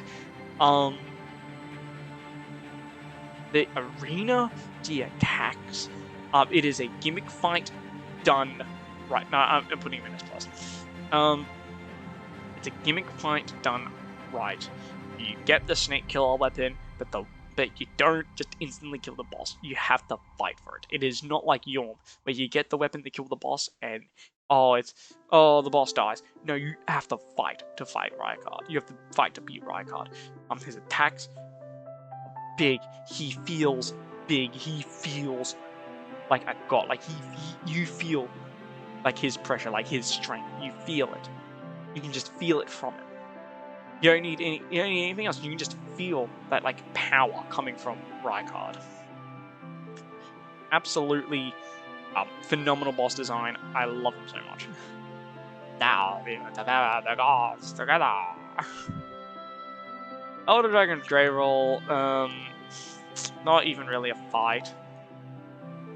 Yeah, I'll put it next to Ancient Dragon. Is either you fight the 5 dragons next to it, which aren't Grey Roll, or you bleed it to death.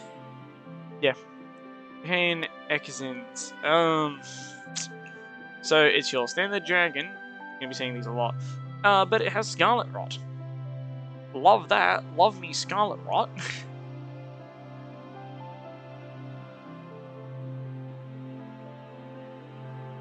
Radahn. Oh my god, this so big. Radahn. Very cool fight. You have all the different summons. All of them are meant to be to try and, kill Radahn, but to put him more out of his misery than to like, than to like, oh, we need to kill him. It's more like, oh, we need to put him out of his misery because, like, he's inflicted with Scarlet Rot. He has this big fight with Malenia, and again, the protector of Caelid, and he's tried his best, and it's time to go. And you can summon like 8 people, all to fight Radahn. Very, very cool fight. Mimic Tier. It's literally just you. Top of F minus, because like there's nothing to talk about the Mimic Tier. It's literally just you. Regal Ancestor Spirit. Both it and normal Ancestor Spirit I'm going to put together because they're basically the same entity. In terms of the fight, it's like, whatever. Definitely one of the coolest, like at least visually, one of the coolest fights. It's not like a spectacle or anything, it just is very pretty.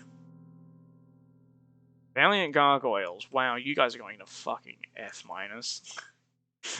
Fucking can't stand these guys.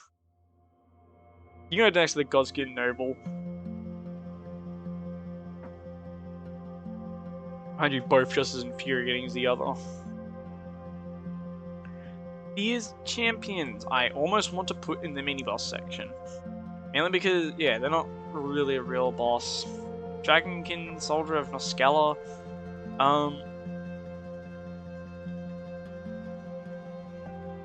Yeah, it's pretty much a mini-boss. It's the same as like the normal one. I don't know what the difference is between the two. I think it's a little bit stronger.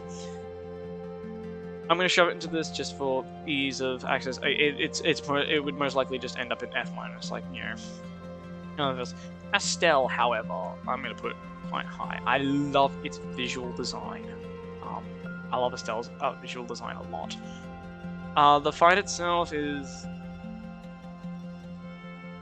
pretty here. The fight itself, I like. I love it absolutely visually. Love it to bits. Actually fighting Astel, it's good, it's alright, but it runs away too much. Which is, for a certain boss coming up. Because Godfrey, or Godfrey, the first Elden Lord. It is Godfrey but golden and no second phase. It's kind of like just a shade of Godfrey. The vibes are telling me here. That's what the vibes are telling me. Morgott, the Omen King. So this is, yeah, Morgott when you fight him in the capital. The Shadow Ruler of Lendel. Due to being an Omen, however, you know, he can't properly take the throne, so he rules from the shadows, let someone else be the spokespiece. Yeah, Lore, very cool design, cool. His boss, it feels like a necessary upgrade from normal Margit. Just a little bit too weak. Then we have normal Margit, which is again, I guess I'll put them just next to each other, just because they are basically the same thing. Just them at different points in the run. It's the same person. I'm going to do the exact same thing with Morg as well, so with Morg, Lord of Blood. Ooh, actually, yeah, so Morg, Lord of Blood has one critical downside I don't like. Heal! Oh my god, I love just being bled for all of my health. I love having to just, the only answer is just to heal through it. I can't stop it, I can't stun him, I can't do anything, I just have to just accept the fact that I have to burn basically 3 Crimson Tears just to stay alive in the fight. No thanks. Visually, fucking phenomenal. He is, like, I guess, like, you know, the counter of Morgott, while Morgott, you know, shunned, like, his Omen side and still tried to live normally. Morg is like, I embraced it. Very cool, again, design.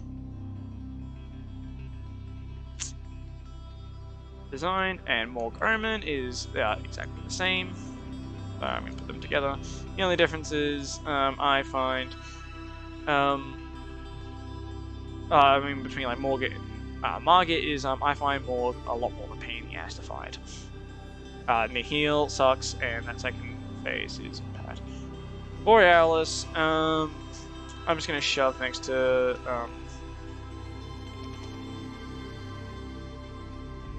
Pain Exence. It's your dragon, but it's ice instead of decay. I'm in the Nile. I think he's somewhat important. The vibes feel right with him, like, yeah. He wasn't like, fuck, I should have Micolash a lot lower.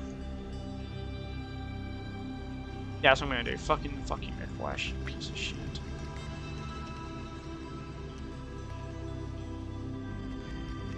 Fire Giant, the last of the giants, and forced forever to be the only one left of its kind in order to protect the flame to burn, that would be able to burn the Erdtree, without ever being able to burn it himself.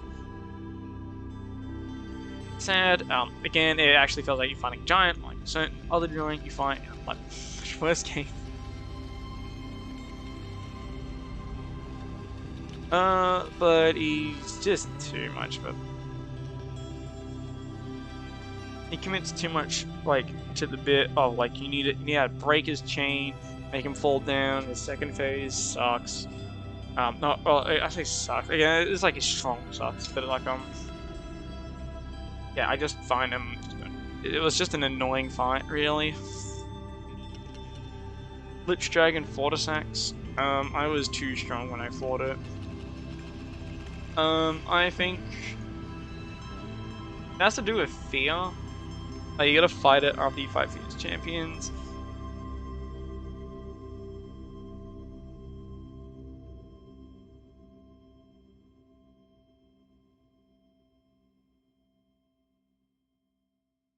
Yeah, a lot of my Elden Ring things are skewed. Mainly because it's like... Mainly because it's like difficulty. It's kind of like out the window for most of these because I ended up being too strong for half the bosses I ended up fighting. Godskin Duo, fucking you're going straight basically to the bottom of fucking.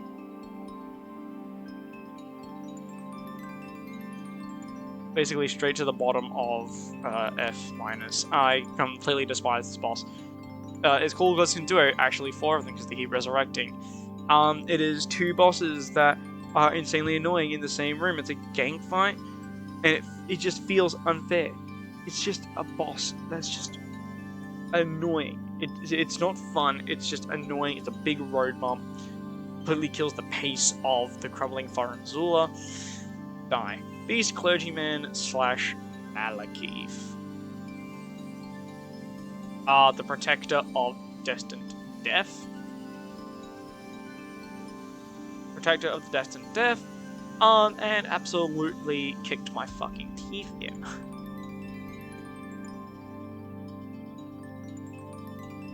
Always cool, especially how he's got the whole thing of, like, you know, horribly regretting that he ever lost the Destined Death to begin with. Very strong, lives up to, you know, basically being Marika's shadow. Yeah, he has. Again, I'm not going in depth. I'm trying to like rush this along. But yeah, he has the Destined. Yeah, very just a cool fight. That like you can just I can't keep saying just cool fight. It's a very enjoyable. He's a very hard boss and required me to definitely change my build and a way to approach it, which again drags it down. I think he's just too fast. He's too oppressive. He's got too many like long ranging attacks, and he moves too fast with them. Dragon Lord Placidusax. Another one to add to the very cool dragons. That is definitely on the weaker end of the dragons for me. I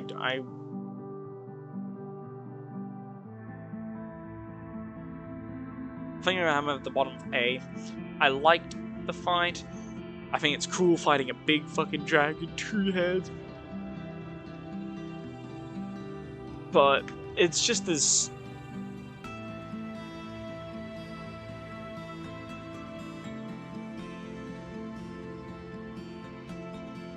Yeah, Placidusax is just too. He's too, like, I don't really know how to describe my grievances with him. I wouldn't really call them grievances, but it's just like, yeah, I wish he didn't. It's overall he's very cool, very menacing. I just think he could have been a little bit stronger of a boss. Although yeah, the arena very fucking cool.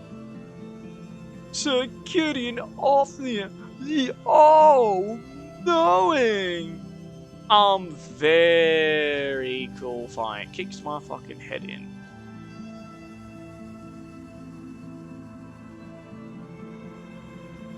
He's right just here. He's with you the whole time. He's one of the tarnished after the throne. And after seeing what you're planning on doing with it, he stands in your way.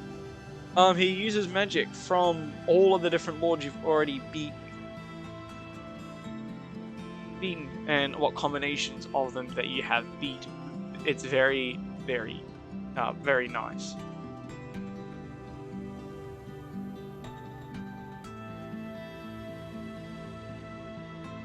Although I feel like he just does way, way too much damage. He does way too much, especially as an NPC. And the fact that you can backstab him in the middle of his monologue is very messed up.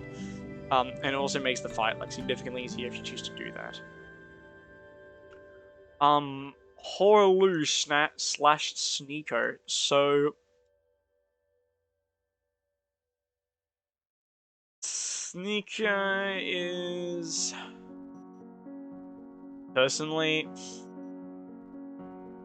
I don't know. I didn't really like Godfrey that much. The actual fight. I found the Horaloo section. Less I beat him because I was good, and more I beat him because he didn't do the attack that insta kills me. And like I just was very oppressive on him. It was put him at the here. Law. I mean he no, because I have to consider Law, and moves him up a spot. He was the first consort of America. One of the people that started everything. He is pretty much the Lord of the Tarnished, in a way you could say, because he was banished from the Lands Between after the war, along with all the Tarnished, and they were robbed of their blessing from the Herb Tree. Yeah, he feels as strong as he should be, but the second half is just unenjoyable to me. I just did not find it enjoyable enough.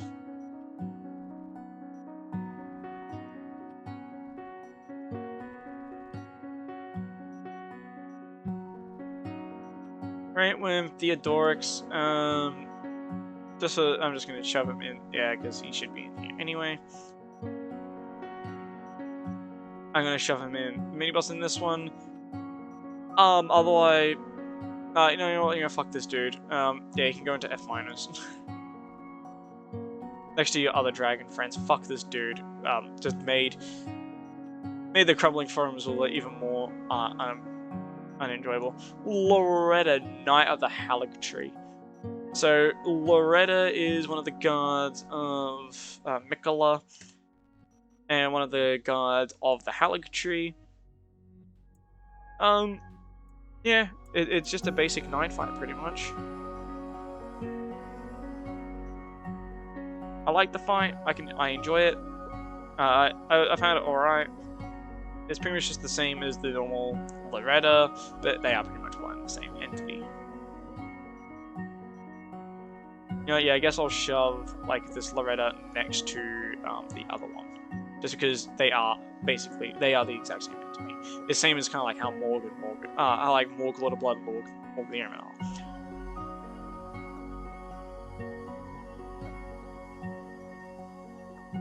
Their name Misbegotten. Personally, I don't know anything about you. What your lore is, if anything. You gave me a really cool sword that I used for my entire playthrough. That's about it. The vibes just feel right having Leon and Misbegotten there. Blue and... oh, wait, I'm looking at the wrong spot because I'm tapped. I'm going to do Melania and Ragged on Mars. Godric the Grafted.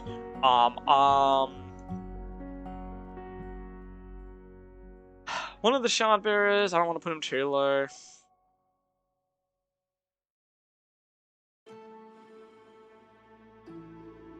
I think the vibes are good here.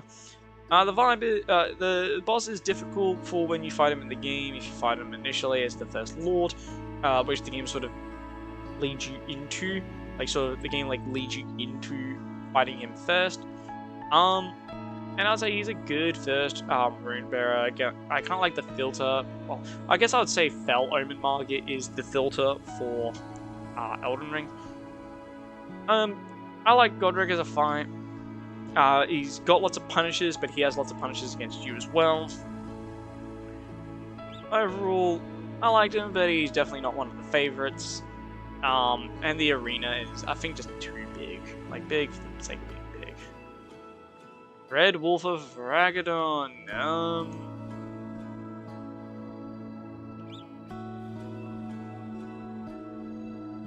Like, it's just one of Radagon's walls, I think.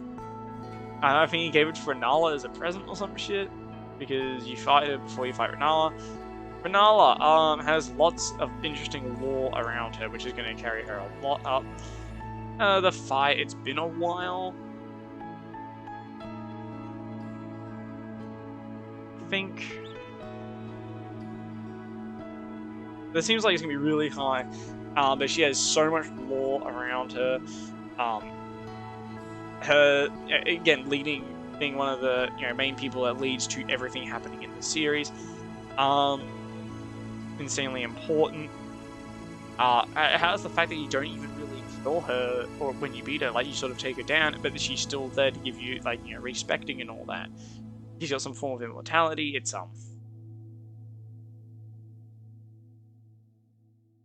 yeah, a lot of her lore, and just the build up around her. Again, I could go in for like at least another 5 minutes talking about her lore, but I don't have that type of energy in me. Yeah, like a car, same as Theodix, like Element of Briar, a main boss that you'll actually fight first, probably as a invader. Element of the Briar, you can go there next to the moon, Last two, Malenia and Radagon / Elden Beast. So, I'm going to start by moving them to their placements.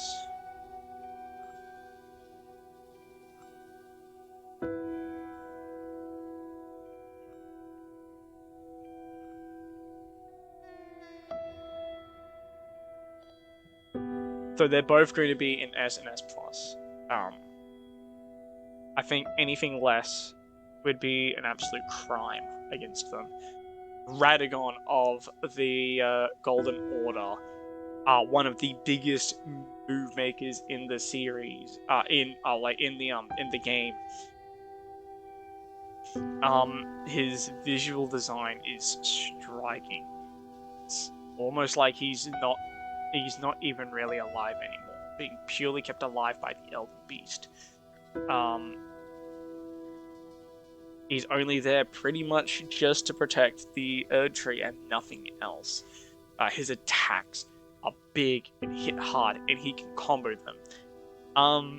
He has one of the visually coolest attacks in Elden Ring and in the series, where he slams his hammer on the ground 3 times, and on that third strike it shows the Elden Ring. How fucking cool is that? And even though he's got insane poise, you can still knock him down and break his stance. And just the fact that he says no words is very, very, I guess I'd say very important. The fact that he's not there, he's basically a husk. And then you have the Elden Beast, which visually, the Elden Beast has one of my favorite visual designs of anything. That's probably a hot take, but I love the Elden Beast's design a lot. I love the arena, how it swims through the floor, how it flies in the air. It's got this otherworldly appearance. It feels like you are fighting something that is not meant to be in the land between. Like, you feel like you are fighting something completely alien. And that's the way it should be. It's strong, like something that you would expect. But the way it fights, again, it feels like it doesn't know what it's actually doing because it's not meant to fight.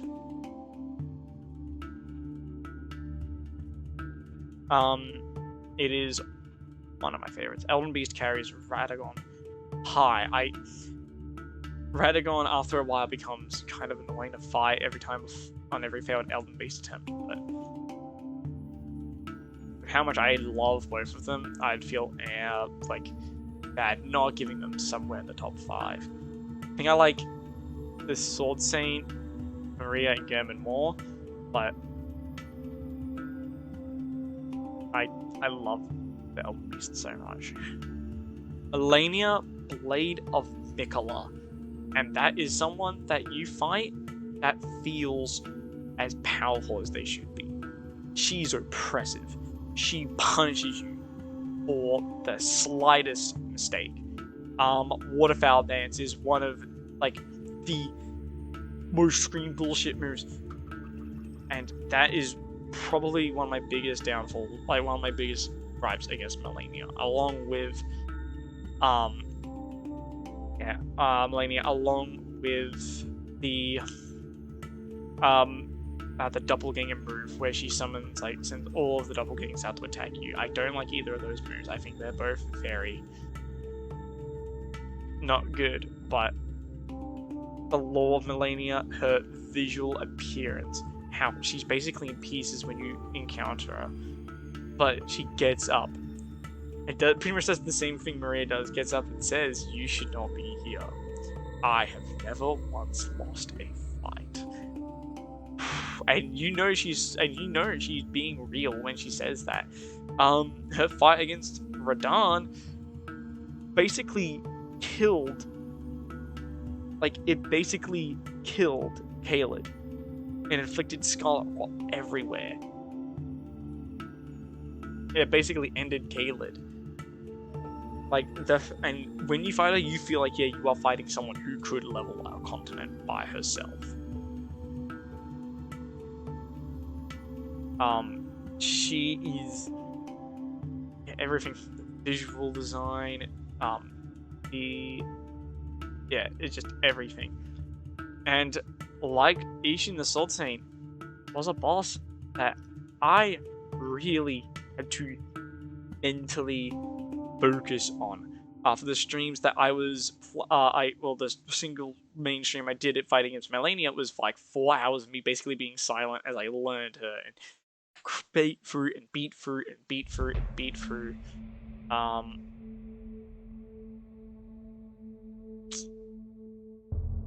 I think it's I really, really, really like Malenia as a fight.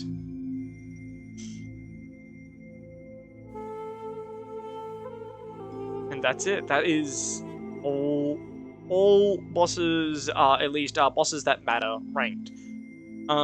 With the only ones I didn't do being the DLC bosses, Sekiro, which the gauntlets, the primitive demons, which require low tendency, and the dragons, which aren't even really bosses. There's all the mini bosses, which if I wanted to shove it into the list, a lot of them would probably just end up in the F or F minus, because a lot of them end up just being normal enemy that has boss health bar. Like the Crystallians, the Burial Watchdog, things like the Onyx Lord, Soldier of Godric, the Crucible Knights, Cruciform Zula, like the Putrid Avatars, like all of that. Those are all basically just normal enemies with boss health bars.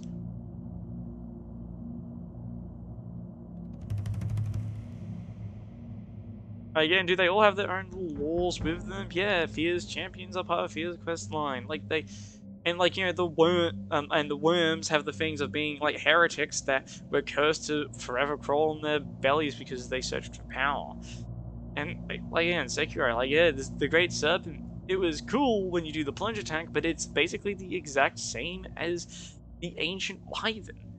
I would rate it higher than the Ancient Wyvern because, at least I don't have to go for a fucking level for the insta-kill, and the Great Serpent is a lot fucking cooler than the Ancient Wyvern.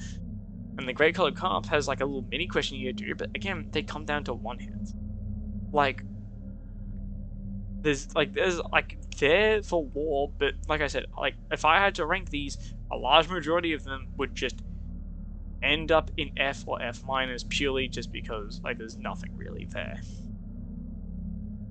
Yeah, so for the F minus, a lot of these bosses end up just being bosses that are either like basic enemies just in a room, reskin bosses, gimmick bosses that don't really do anything with their gimmick, bosses that have that are just plain bad, like the Godskin Duo, which are just two basic enemies in a room, but they resurrect four, and they're super fucking annoying and giant pain in the ass to beat.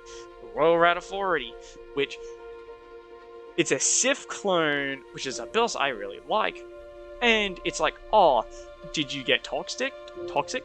No? Well, you pretty much win. Did you get toxic? Damn, back to the bonfire you go. And the Grave Robbers, which are pretty much just three basic just dudes in a area.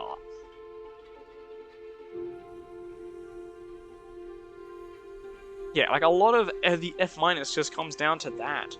Or bosses I just don't want, like just absolutely just refuse, I just can't like the 5 bosses, like the World 5 bosses from Demon Souls. You have the F bosses, which are bosses that just don't have much going on for them in terms of lore, or are just bad, just annoying to fight, but are better than the F minus for one reason or another, like Deacons. At the very least, it's like kind of a cool gimmick. The Taurus Demon, like, it's meant to be more of an introductory boss with the Celestial Emissaries, which have got a nice visual design, the Iron Golem, which he's just sort of there, like, again, like Yorn, which lore is cool, and you got the whole thing with like the Sigmi or whatever that one's name is, but like the actual fight itself lets it down, especially for his little kind of hyped up to me. We've got E, which I guess is sort of like they're better than F, but like not by much. Like the bosses that have got a lot more going to them, a little bit more in terms of their fight, or they're bosses that are lore heavy, but the actual fight itself like brings them down. And then obviously, yeah, it goes up. My B tier are pretty much bosses I like from C onwards.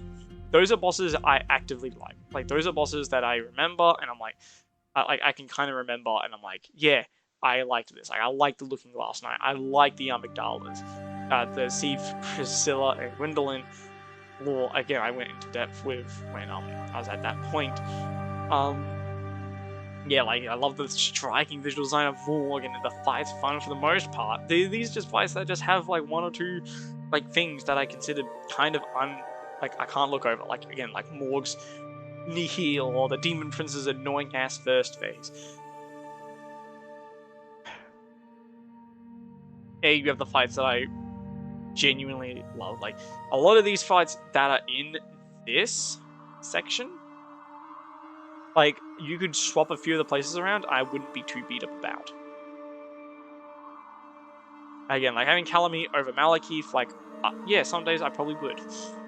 The S and S Plus are not only some of my favorite fights in the series, some of my favorite fights just in gaming. Gehrman took that first place spot a long time ago. And Elden Ring got close, Sekiro got close. Even Dark Souls 3, when I eventually played the Ring City, that got close. But Gehrman will always be like my beloved with Bloodborne. I love Gehrman and Maria to bits. They're my favorite fights. Ishin is he feels like what the final fight should be for Sekiro. He feels right. Radagon and Elden Beast, they feel right. Melania is more Scarlet Rot in my for me, but yeah, like she feels right.